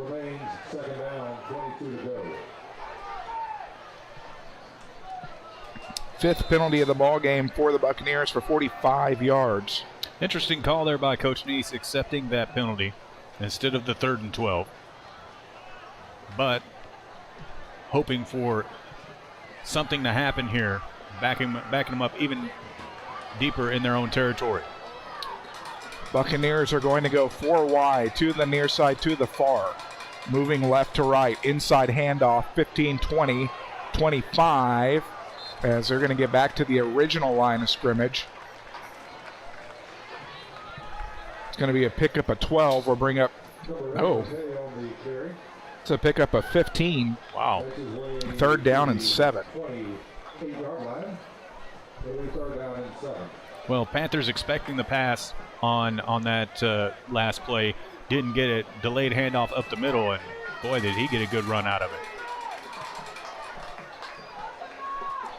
So Peralta out of the gun, 3rd down and 7. He's trying to set up the inside wide receiver screen. He's going to keep it, and he is going to get pushed out of bounds at the 29. That'll be a pickup of 1. We'll bring up 4th down. If you're head coach Greg Neese, this cannot get any better for you to start the second half.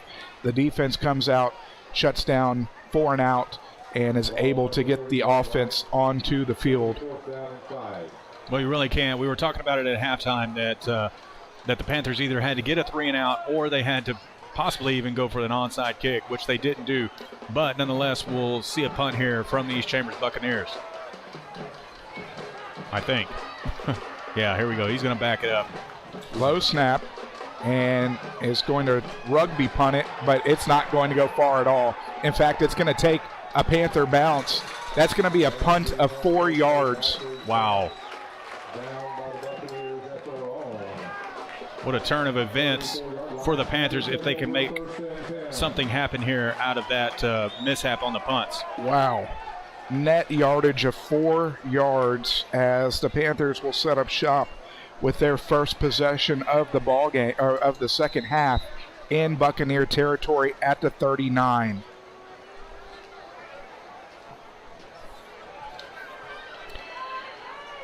Curiel under center, pitch left, Corbett straight up, fighting his way forward. There's a flag into the mix.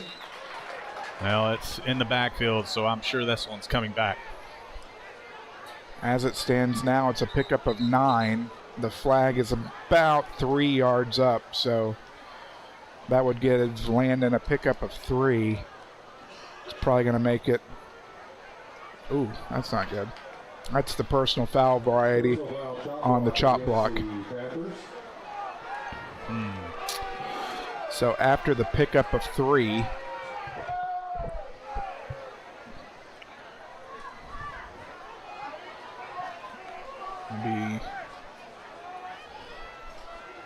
they're going to march it from the line of scrimmage. Ouch. That one hurts. So full 15 on that one. 40 yards. First down and 10 from the 49. I'm sorry. That's definitely not first down 10. First down and 25 from the 49.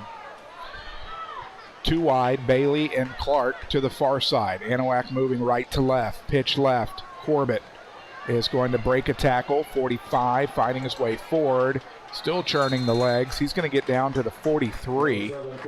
It's going to be a pickup of 6. We'll bring up second down and 19. 66 yards on 9 carries for Landon tonight.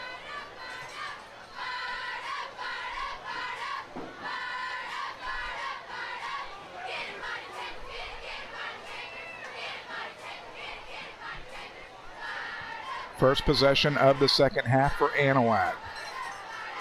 They're going to go 2 wide to the far side, Clark and Bailey. Deep backs are Sanchez and Corbett. Rolling left, throwing deep downfield. It's a floater, jumping up, and it's going to be knocked away as Curiel was under immense pressure.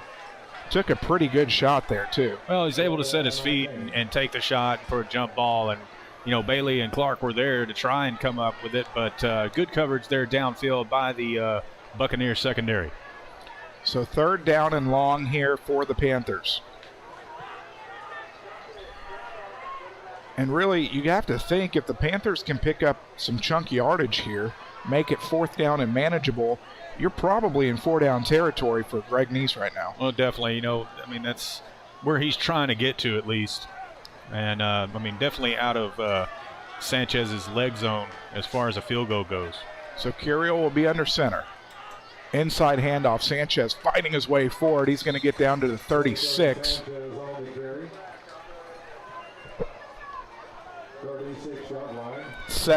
Pick up a 7, brings up 4th down and 12. Christian finally positive on the evening yardage. And I'm going to guess he's going. They are going to go for it. 4th down and 12 here from the Buccaneer 36.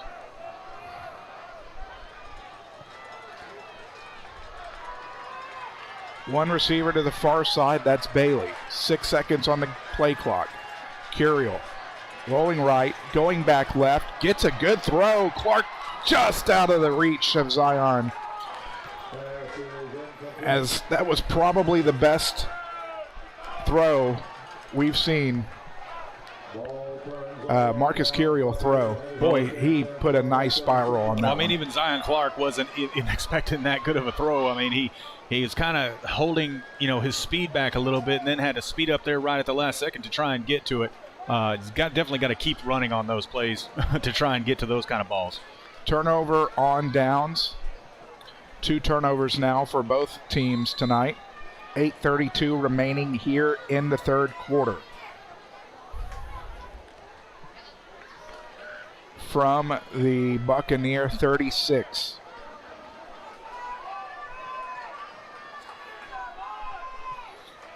Peralt out of the gun. Handoff. Fakes the handoff and gets it on the end around 35-40. He has room. 45. Gets to midfield. As that is where he will be out of bounds. Morris on the end around.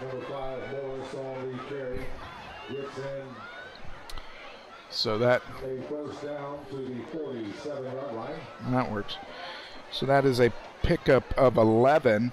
Move the chains. 11th first down as we have it.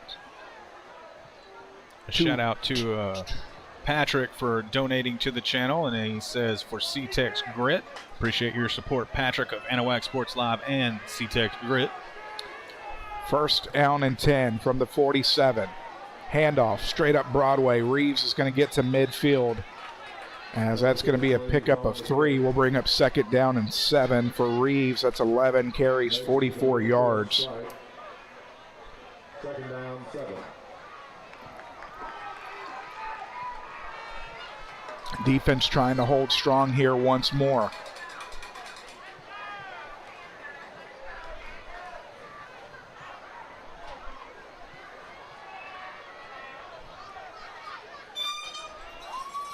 Fakes the handoff. Morris with the end around once more. Gets across midfield, but doesn't get much more. They'll probably give him forward progress to the 49. That's going to be a pickup of 1.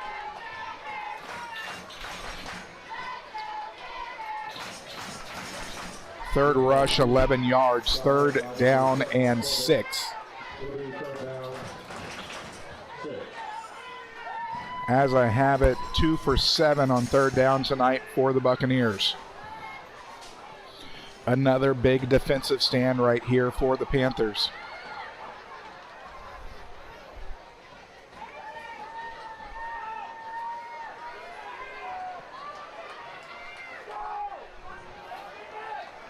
Peralta out of the gun. He's going to send a man in motion. Trips to the near side. Throws back. Looked like a push in the back. He's going to get taken down short. He's only going to get 2 on the pass play. We'll bring up 4th down and 3. Brought down at the 46-yard line. I'll pick up a 3 rather.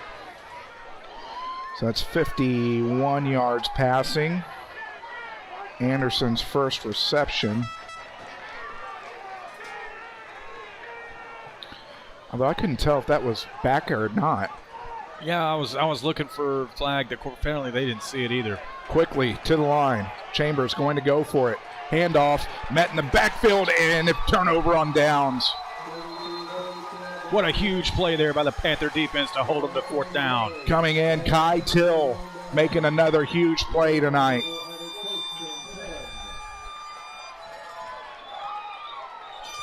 They tried to hurry up with Hayden Reeves. He got back to the line of scrimmage. Turnover on downs, 3rd turnover of the ball game. As you'll see what they did here, they got the play in. They had to wait for the man to get off the field. They hurried to the line. Kind of a trickery play.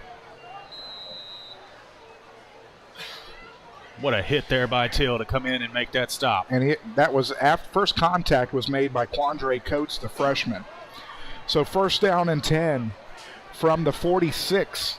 6:20 remaining here in the 3rd quarter. Sanchez makes a move across midfield. 45-40, one man to beat, 30, and just caught from behind as the man slowed him down just enough. Down to the 23. Forced 31-yard run for Sanchez. 8 carries, 34 yards, 8th first down of the ball game. Quickly to the line of scrimmage. 2 receivers, pass back to Clark.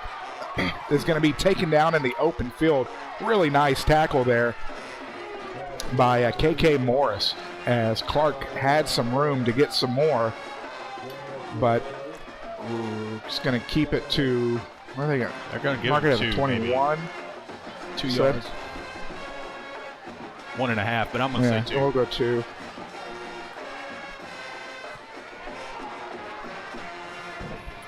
Second down and a long 8.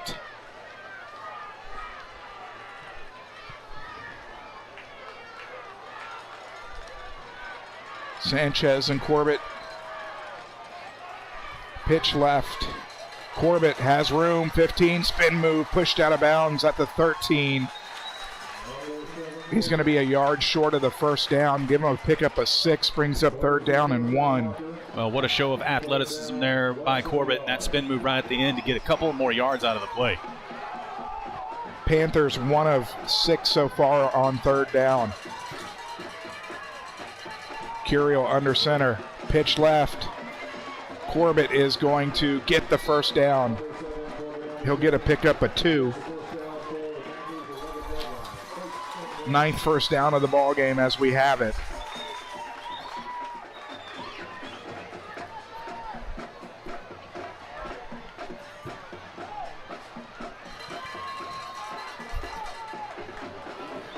Curiel under center, 1st down and 10. Handoff straight up Broadway for Corbett. He's going to fall forward for 2. Is going to bring up 2nd down and 8. They can still get a first down inside the 1. 12 carries, 76 yards for Landon. Well, not his normal average, but still gaining yards as he normally would as far as the game goes. Bailey to the near side. Curiel sets back, throwing it up for Bailey, and it's going to go through the hands. Wow, I was looking for the flag, but it didn't come, and I think the fans here were looking for it too. So the incompletion will bring up 3rd down and 8. Pay dirt's about 3rd down and 8.5.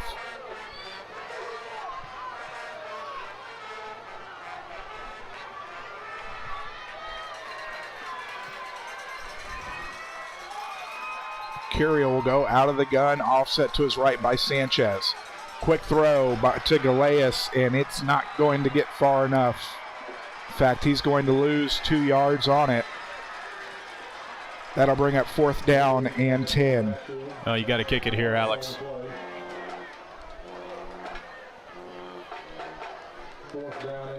Second catch for Galeas for 5 yards. Head coach Greg Nee still talking to Marcus Curiel on the side.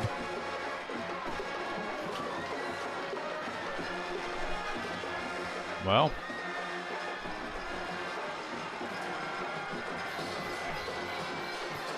fourth down and 10 from the 11. you got to love it, Alex. I mean, it's gutsy going for it at fourth down and 10 yards to go here. Panthers going for it, rolling left, throwing it up. Zion Clark, touchdown.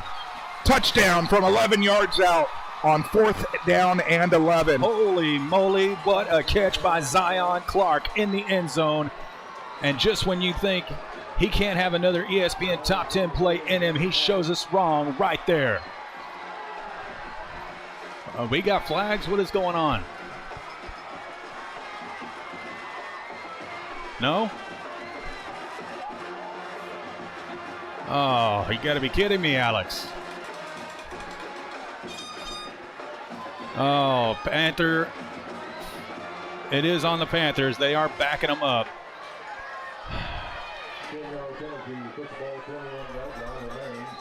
Well, at this point, now you got to think about it. So well, that just screwed up my sheet. Yeah, I'm sure that it did. So fourth down and 20 from the 21. Curiel under pressure, throwing it up again. Zion is going to be knocked away.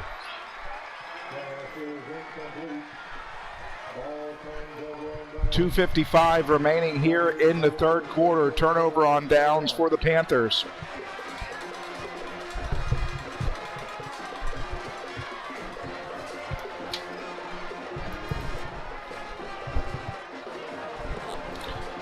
East Chambers will take over at their own 21-yard line.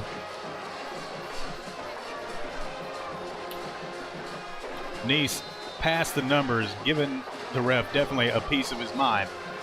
And I'm sure it's from that flag that was thrown on the would-be touchdown pass to Zion Clark. And, I mean, he is beat red. First down and 10 for East Chambers. False start, Buccaneers. Or at least for head coach Greg Neese's sake, we hope it is.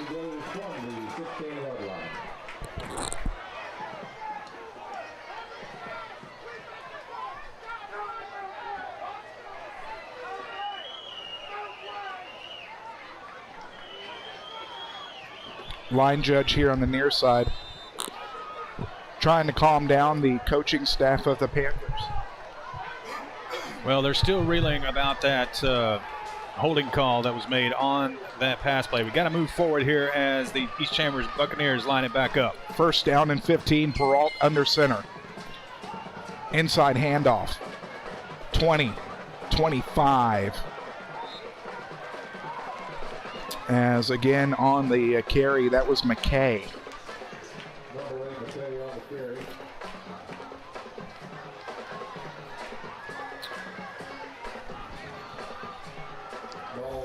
McKay got to pick up a 9. 2 carries, 24 yards, second down and 6. Bucks will move in motion.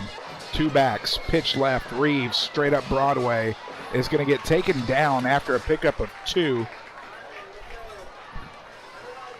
Presley Mouton in on the tackle, brings up third down. Well, it's like deja vu at this point on the side of the field here, and another huge third down where the Panthers were able to hold them on the last possession, and then the punting mistake by East Chambers set them up in good field position. We'll see if the Panther defense can hold them again. Third down and 2. $1:40 and counting here in the third quarter. Peralt will come under center. Lone setback, fakes it, rolls left, trying to hold contain, under pressure. It's going to get away from the pressure, and he's got room across the 30, 35, 40, cuts it back, and is finally going to get dropped at the 48-yard line. That's going to be a pickup of 20. Well, excellent athleticism there by the East Chambers quarterback to get away of the pressure. That is the third converted third down of the evening for East Chambers, and it's a big one. So they marked him down at the 47. That was a pickup of 19. 12th first down of the ball game for East Chambers. They'll go 2 wide with Peralt out of the pistol. Handoff. Reeves straight up Broadway. Gets to midfield. Will fall forward to the 49. That's going to be a pickup of 4. We'll bring up 2nd down and 6. 50 yards on 14 carries for Hayden Reeves tonight. I tell you what, this third quarter has went by quickly.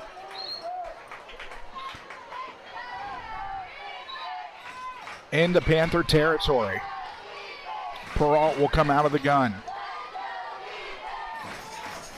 He's going to offset to his left by Garrett Reeves.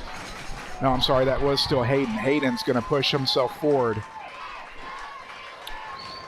No, my apologies again. That was a 16. So that is Garrett Reeves on the handoff. He's going to get pickup at 2. That's going to bring up 3rd down and 4. We're going to have timeout on the field. We'll take it with them. Back after this on Anahuac Sports Live. Looking for just the right bank? For a real community bank, locally owned and operated since 1976, come to Anahuac National Bank. Offering services from your first checking account to mobile and online banking to business and home loans. This is Texas banking at its best. Find us online at anbank.net. Anahuac National Bank, Chambers County's only locally owned and independently operated bank. Member FDIC, Equal Housing Lender.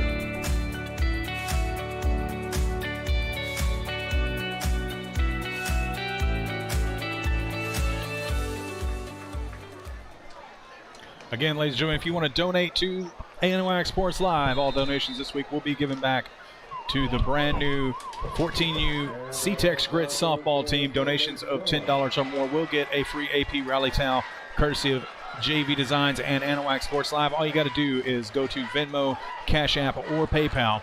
The PayPal link is in the description of the video below, or go to Venmo at Anahuac Sports Live, CashApp, $ Anahuac Sports Live, or scan any of the QR codes on your screen. And be sure to put in a message, and we'll give you a shout out live right here on the air. And want to remind everybody that C-Tex Grit 14U softball is looking for 07 and 08 players.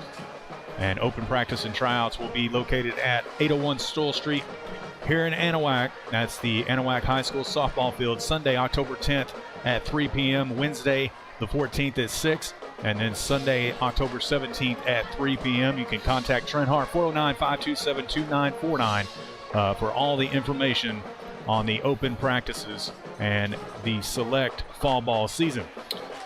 Want to thank again our third quarter sponsor, the Crawfish Place, 5809 Highway 61 here in Anahuac. Dine in or carry out, 409-267-2230.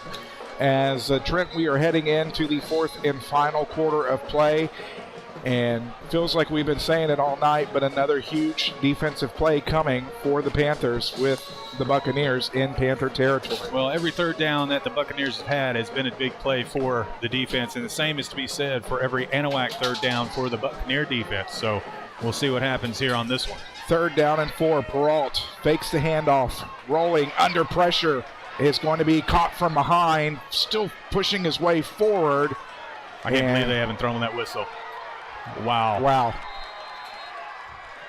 I mean, they let that one go. It's going to get down to the 38. That's going to be a pickup of 9. Move the chains. 1st down, Buccaneers. 2 straight third downs converted for the Buccaneers. Well, I'll say they let that one go. In the game so far this year, they've let more than one, just that one go. I've seen them, with the pile up and the turning of the legs, go for more yardage than that. 1st down and 10 from the Panther 38.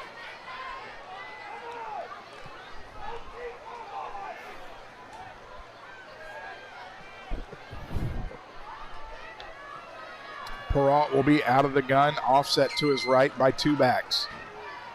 Morris in motion. And we're going to have timeout. We are going to have timeout. for East Chambers. That's their first timeout of the second half, as we'll take it with them back after this on Anahuac Sports Live.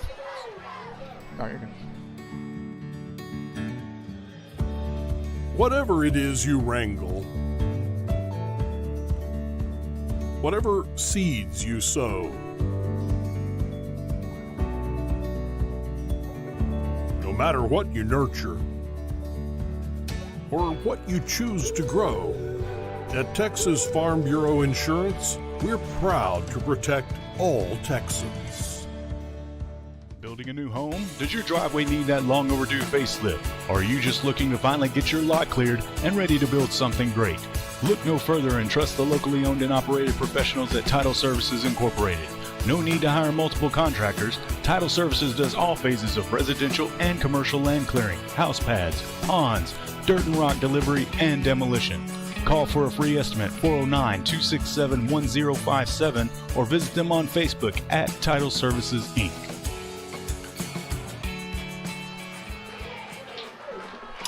Alex Outram, Trent Hart, back here from Kyle White Stadium on the campus of Anahuac High School.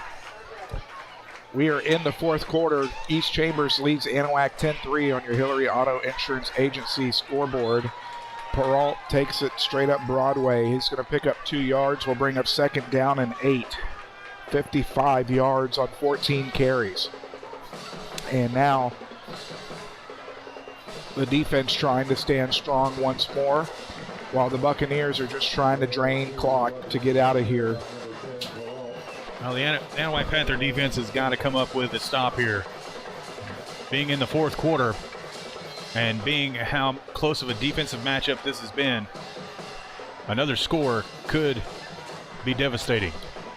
To make it 3 wide, Peralt is going to run that side, fakes a man out, 30, finding his way forward down to the 25, and that's where he'll get knocked out of bounds. That'll be a pickup of 11. Move the chains.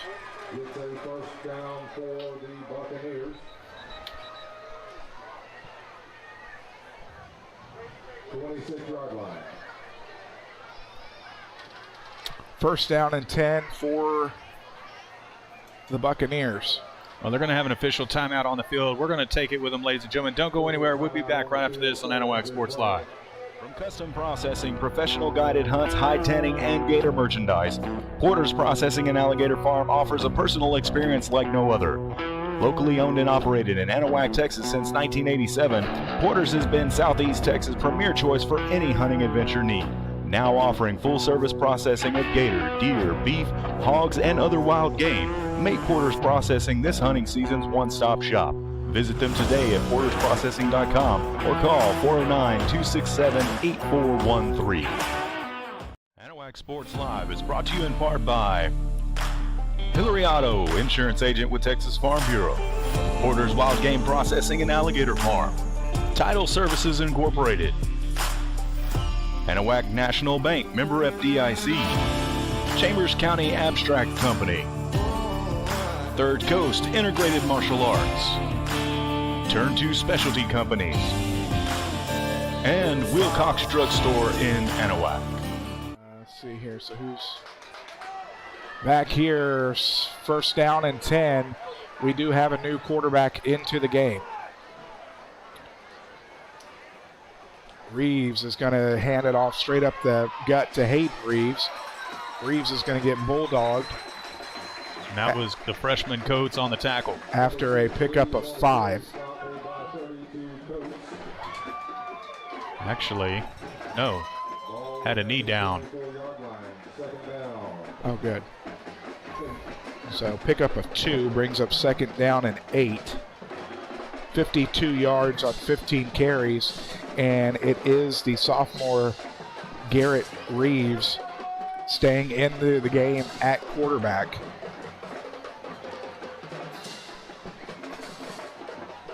Reeves is going to go out of the gun.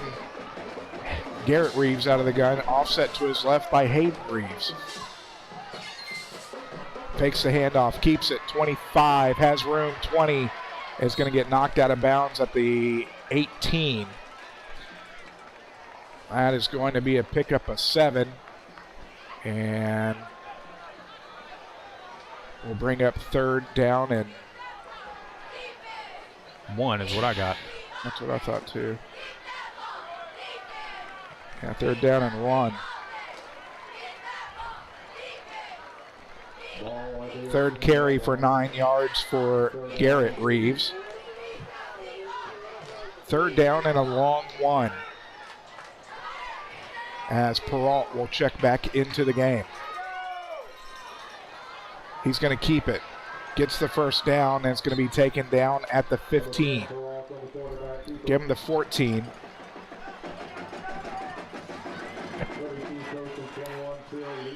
Pick up a 4, 16 carry, 70 yards for Peralt, as East Chambers has been milking the clock. They've had the ball since 2:55 in the 3rd quarter. So over 6 minutes on this drive. 1st down and 10 from inside the Panther red zone. Peralt will come under center. Reeves, the deep back, as he'll get taken down. He's going to get 1. We'll bring up 2nd down and 9. Number 6, Reeves on the carry. Gain of 1. 2nd and 9. We'll tick under 8 minutes remaining in the ball game here.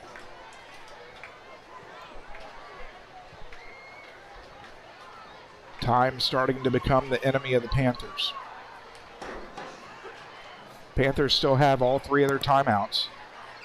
Make sure you subscribe on YouTube, like on, and ring the Liberty Bell in Philadelphia when you're there. Peralt out of the gun. Sends Morris in motion. 2nd down and 9. Low snap, hands it off. Reeves straight up the gut. Finding his way forward. Gets a pickup of 4. Give him 5. We'll bring up 3rd down and 3. 58 yards on 17 carries for Hayden Reeves, the sophomore. Good job by Reeves there. I mean, you can tell the determination there going up the middle and then still staying on his feet and getting a few more yards out of it. The Bucks have converted 3 straight 3rd downs. 3rd down and 4. Defense trying to make some noise on the Panthers side. Low snap. He's going to keep it. He's got room. 10, 5 into the end zone. Touchdown, Peralt. From 10 yards out.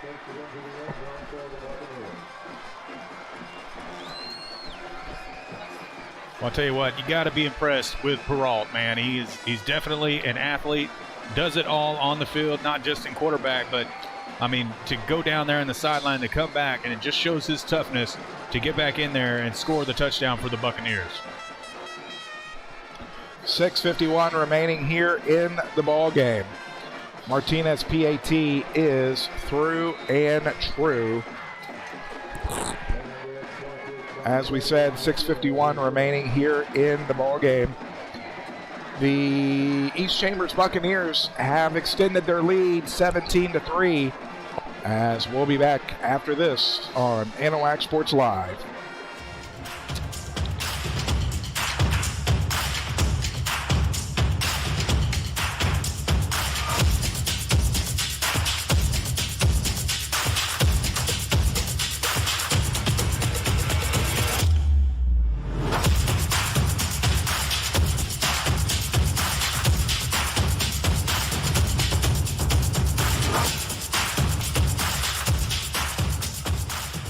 About shopping local, how about banking local? Since 1976, Anahuac National Bank is the only locally owned and operated bank in Chambers County. We know you see Anahuac National Bank folks out in the community supporting our schools, veterans, and nonprofits. Why not bank where you live? These experienced banking professionals understand local businesses and the housing market. Visit online today at anbank.net, member FDIC, equal housing lender.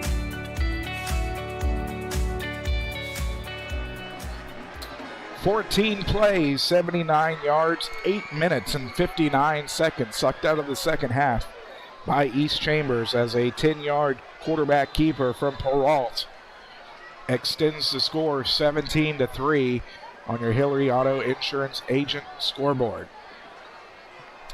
Martinez has it teed up. He's been pooching it all night, and this time he goes deep.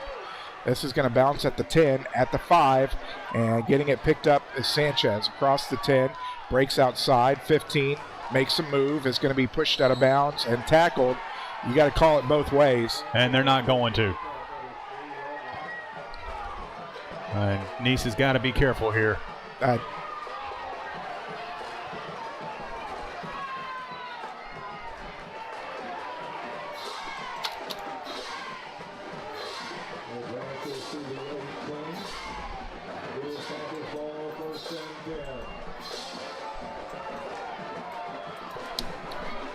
Yeah, it was definitely seemed like a late hit from up here.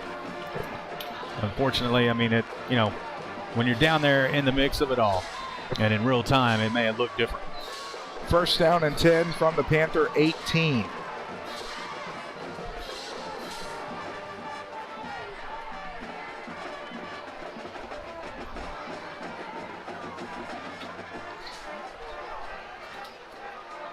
.6:42 remaining here in the fourth quarter.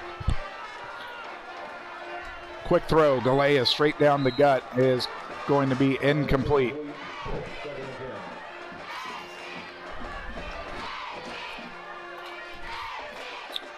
For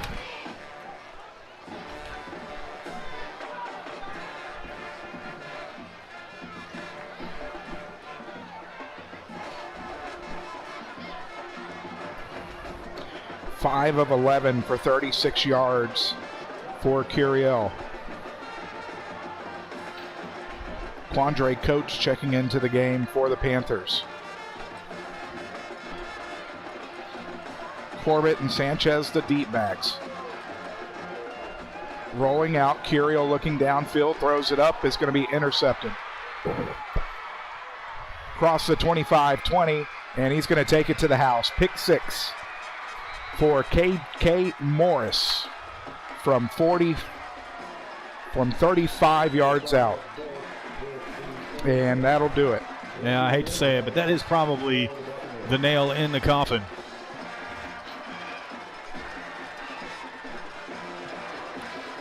But good pick 6 there by East Chambers to pull away here in the fourth quarter.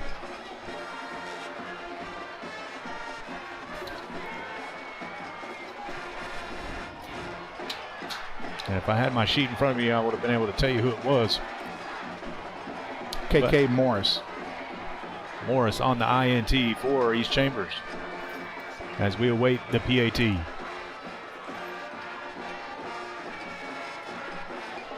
Coates running in. He's going to... There was the flag. They're probably going to decline it, even though the kick was good.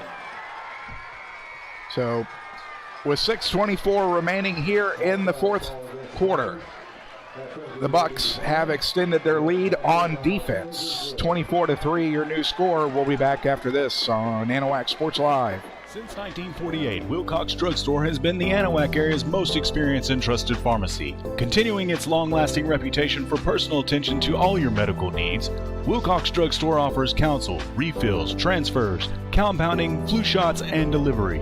Visit pharmacist Dave Wilcox and his experienced staff today at 1208 Miller Street in Anahuac or call 409-267-6141. Wilcox Drugstore, delivering solutions, delivering confidence.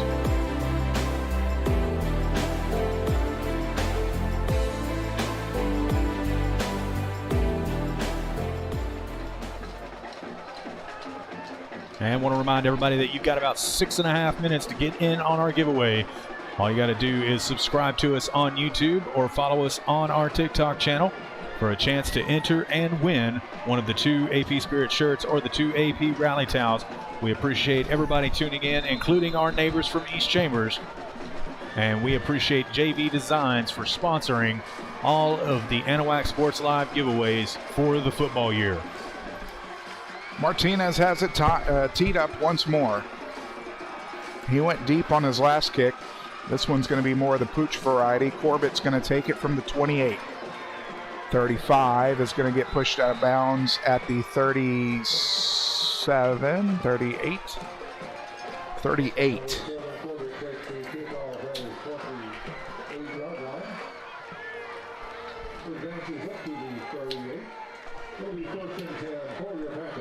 So going to be plenty to watch film about here this week, as the Panthers are still trying to get better. Obviously, East Chambers has been pretty dominant for the better part of some time. Corbett left side, he's going to pick up 6. We'll bring up 2nd down and 4. East Chambers doing what they do and taking care of business in 10-3A play.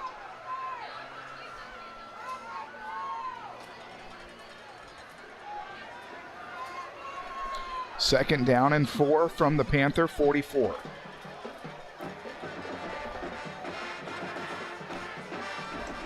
Curiel, quick pass, Corbett, midfield. Trying to make some moves. 45 makes another, falls forward down to the 41.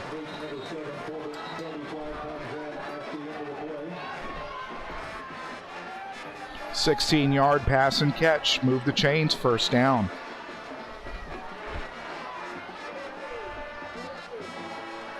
Second reception of the ball game for 32 yards for Corbett. Unsportsmanlike conduct on the Buccaneers. That'll be the 15-yard variety. That is their 6th penalty of the ball game for 60 yards.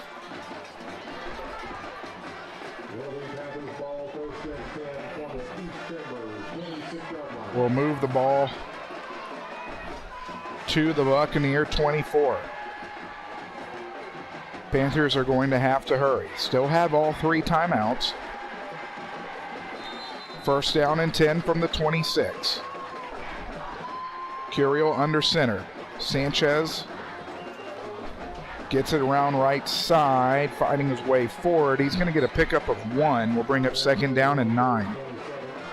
35 yards on 9 carries for Christian tonight.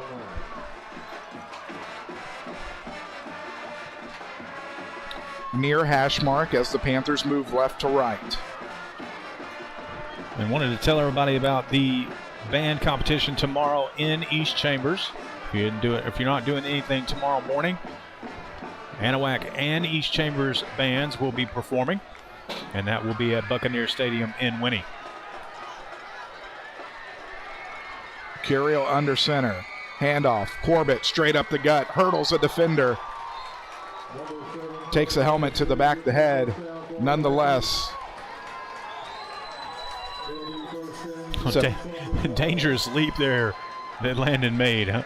Kind of made you cringe a little bit. Pick up a 95 yards on 14 carries. 12th first down of the ball game for the Panthers.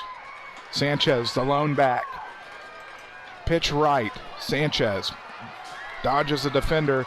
He's going to pick up 2. We'll bring up 2nd down and 8.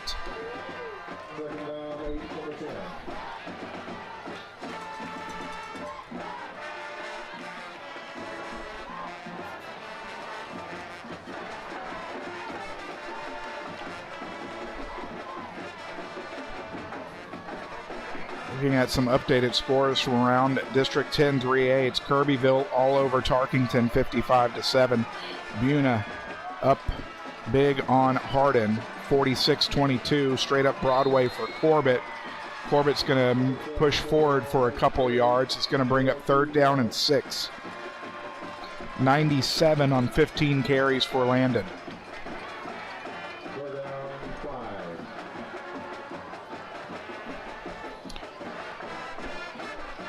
Check that, 3rd down and 5.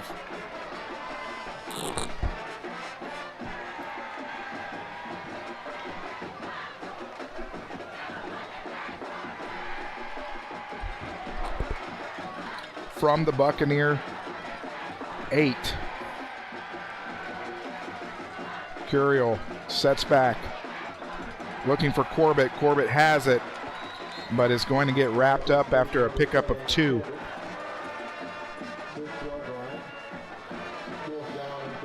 Fourth down. Obviously, the Panthers have to go for it. 4th down and 3. 4th down and long 3. We'll tick under 2.5 remaining here in the ball game.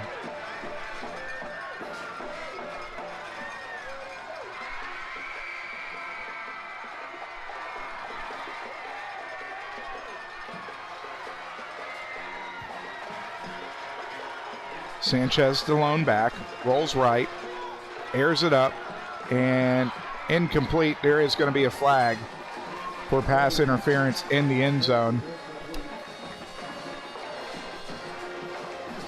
Should move it down to the 2.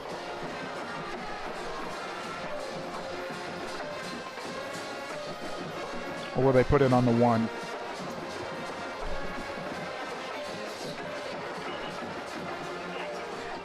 It is 2, yeah. Pass interference on the Buccaneers will move the ball to the 2. 1st down and goal. 2:13 remaining here. The goal would be score on your first play here and then try to recover an onside kick. Well, that's the only option at this point for the Panthers. Sanchez, pitch right, is not going to get there. He'll get met at the line of scrimmage. 2nd down and goal from the 2 once more.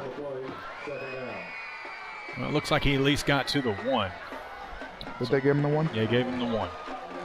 So 2nd and goal from the 1. 38 yards on 11 carries for Christian Sanchez.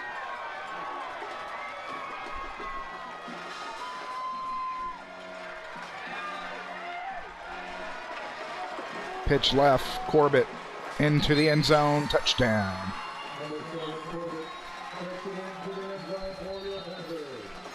So Corbett into the end zone for the Panthers' first touchdown of the evening.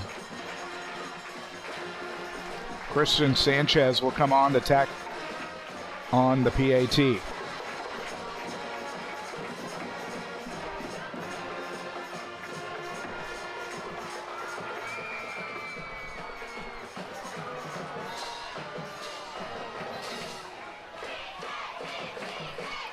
Snap back, kick is up, and kick is good. So with 1:32 remaining in the ball game, the Panthers have struck back.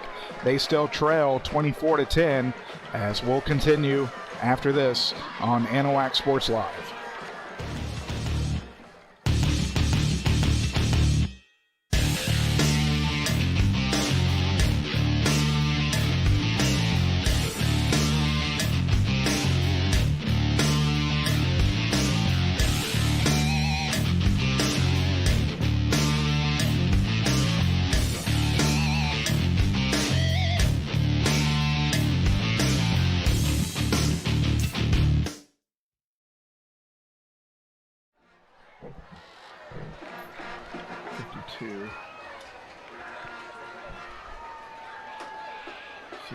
And wanted to take a minute to let everybody know about our merch store. You can find the link in the description below. And you can go to streamlabs.com/AnahuacSportsLive/merch. And you can take a look at all of the shirts, hats, hoodies, and other things that we have that is exclusive to Anahuac Sports Live. Go check out some of those items and make a purchase. It was a quick turnaround, especially for my order. About a week after I made the order, I had it in the mail, so very quick turnaround as we get back to the action on the field and the would-be onside kick. Also want to make sure we thank Porter's Wild Game Processing and Alligator Farm sponsoring the 4th quarter. Onside kick from Sanchez, takes a bounce, is going to be recovered, still loose, and I think the Panthers have it. Waiting for a signal.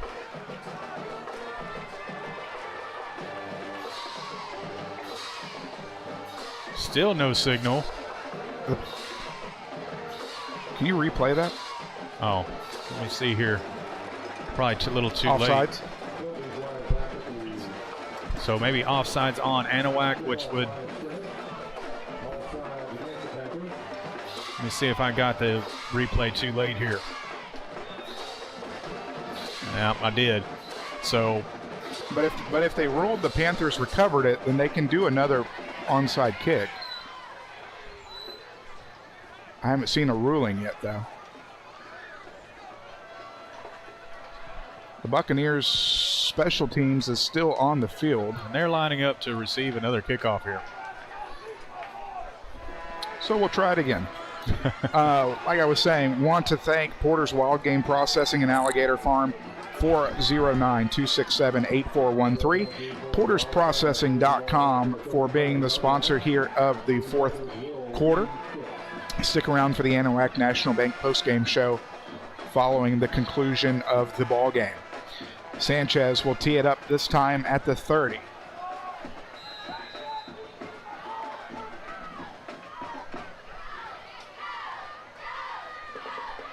Gets it down, and it is recovered by Wyatt Cash of the Buccaneers. So the Panthers will have to burn all three of their timeouts here pretty quick.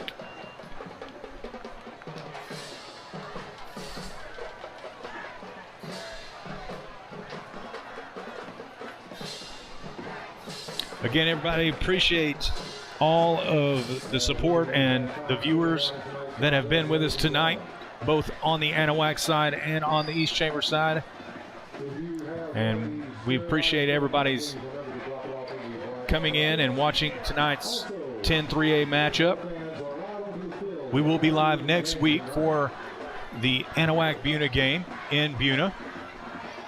Reeves, left side, trying to be dragged down from behind. Not before he picked up 5 yards. First time out here for the Panthers. We'll bring up second down and 5 with $1:23 remaining in the ball game. So like you said, in Buna next week.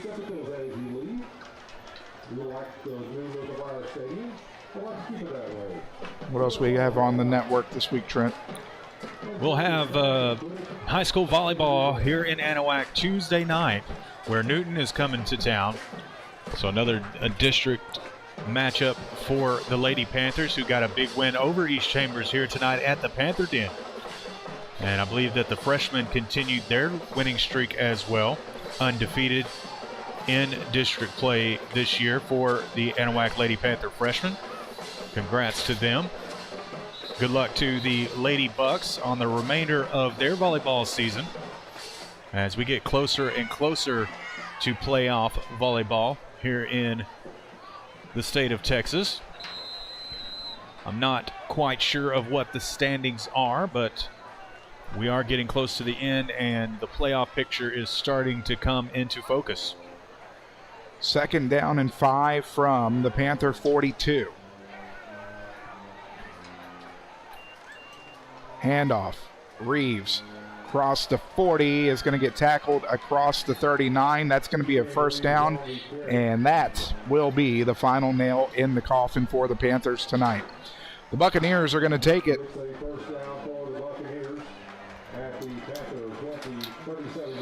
And you got to hand it to the Buccaneers as they came into Kyle White Stadium and really took it to the Panthers here in the second half. Well, they definitely did that. I mean, they came out at halftime, made some adjustments, definitely on the offensive side and on the defensive side. I mean, they made a crucial INT for a touchdown in the third quarter, which put them even further ahead. And so definitely the hats off to Russ Sutherland and his East Chambers Buccaneers team as Peralt takes a knee, and that will do it here at Kyle White Stadium.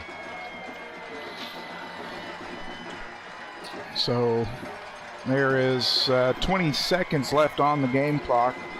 The teams are exchanging pleasantries now. A lot of friends on both sides. Definitely that. I mean, at the end of the day, we're still neighbors, right? It may be a rivalry. Tensions may get a little tight, but nonetheless, the East Chambers Buccaneers pull it off as the clock runs out, 24-10 over the Panthers. We will continue our coverage as we will start the Anahuac National Bank post-game show after this on Anahuac Sports Live.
Welcome into the Anahuac National Bank postgame show.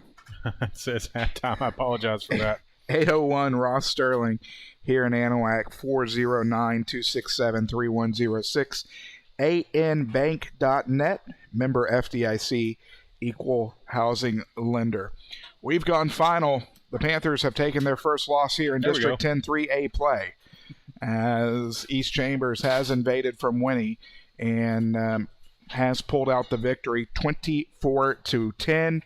As we look at some of the stats, East Chambers moves to 4-2 on the year, 2-0 in district play as we have it. Jacoby Peralt, 17 rushes, 80 yards, and a touchdown. Cooper McKay, 2 rushes, 24 yards. Hayden Reeves, 17 rushes, 58. Joshua Carter, 1 for 10. KK Morris, 3 for 11. And it was Garrett Reeves. I'm probably not saying his name right, but I do apologize about that. 3 rushes, 9 yards. Peralt had 3 completions, 3 for 7 for 51 yards and an INT. It was Carter, 2 receptions for 48 yards. Anderson with 1 for 3. 6 penalties, 60 yards against the Buccaneers. As for the Panthers moved to 5-2, 2-1 in District 10 3A play. Landon Corbett, 99 yards on 16 rushes. He had a fumble and a touchdown. Christian Sanchez, 11 rushes, 39 yards. Zion Clark had a couple of end-arounds for -7. And Marcus Curiel took a sack for -10. Curiel passing. He went 7 of 13 for 54 yards. Nope, I'm sorry. That's not right. 7 for 14. That's not right either. It was, I apologize, 7 for 16 with an INT. Landon Corbett had 1 attempt. He had an INT as well. Zion had a catch for 2 yards. Should have been more with a touchdown. 3 receptions for Landon Corbett for 34. Christian Sanchez with a reception for 13. Adam Galeas with 2 receptions for 5. 5 penalties, 50 yards against the Panthers. As not the outcome, obviously, that head coach Greg Neese and the Panther faithful here tonight were looking for, but credit where credit's due. Absolutely. The Buccaneers scored in the second quarter. The defense was very stout tonight. Played the Panthers better than anyone we've seen in the last 5 games. Made some adjustments at halftime, dominated the second half, and come into Anahuac and walk out with a victory. Well, we knew coming into this football game how big it was. We knew that it was going to be tight, and that it was for at least the first half. And then the East Chambers Buccaneers came out after halftime, striking twice in the third quarter, which pretty much sealed the deal going forward, as good as their defense was playing. And, like you said, credit where credit's due. Russ Sutherland, we mentioned in the pregame, he does a great job with his program and with his kids every year, and he definitely prepared them for battle here tonight. And good luck to them as they go down the stretch of district and look to the playoffs. And mentioning the playoffs, I mean, the Panthers, they've got to look to that too. They got to move past this loss. They've got to refocus on the goal, and that's moving past by-district. The last couple of years, making that trip to the by-district round and falling a little short. The goal has to be getting past that by-district round and hopefully getting more and playing hopefully well into November. So as we said, back on the road coming up this week, taking on Buna, as the Panthers will look to get back on track here in District 10 3A play. We will be there to make sure everything is covered. Want to give a quick shout-out before we wrap things up here at Kyle White Stadium to Cindy Parrish for supporting and donating to the channel. Thank you so much, Cindy, for your contribution and supporting Anahuac Sports Live and the CTEX 14U Grit team. Want to thank everybody again that tuned in and stayed with us through the post-game show here tonight.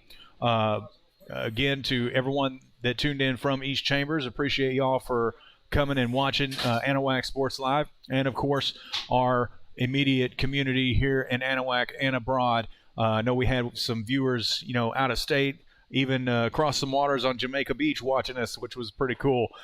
So thank you all for tuning in tonight. Alex, as we do move past tonight, a heartbreaker for the Panthers, obviously, a big win for the Buccaneers in turn. What do you feel like that the Panthers have got to do? They got Buna, they've got Kirbyville, and then they've got Woodville.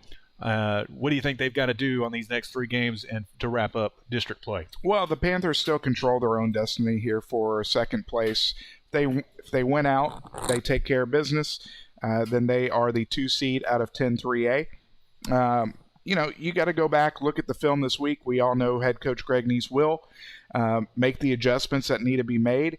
I still think there was probably some nerves. We talk about this rivalry game and how big this game is, and it's hard for players just to look past that. So, get past the nerves and get back on track, start doing what they do well, and finish out district play strong. From your point of view, when you look at the defensive side of the football, what do you see needs to be done here in the next week? Well, I mean, they've just got to reset. I mean, defensively, I thought that they played really well. The wheels kind of came off there in the second half, but review the film, review what the mistakes that you made, correct those mistakes. A few more penalties that went against the Panthers tonight, which we've beat penalties over the head, Alex, pretty much every pregame and postgame show that we do, and we talk about it all the time. It's just mistake-free football wins football games, and that's what they've got. They've got to focus on that and limit those careless mistakes that were made. But that wasn't the ultimate killer for them here tonight, and they've got to realize that. But just hit the reset button, refocus, and get their eyes on Buna for next Friday. Well, that's going to wrap it up for us here on the Anahuac National Bank postgame show. As on behalf of my broadcast partner, Trent Hart, and Blake Ferguson up top handling the cameras, this is Alex Outram reminding you of your final score. East Chambers defeats Anahuac 24-10, as we'll be back with more coverage throughout the week into next Friday. Until then, so long, everybody.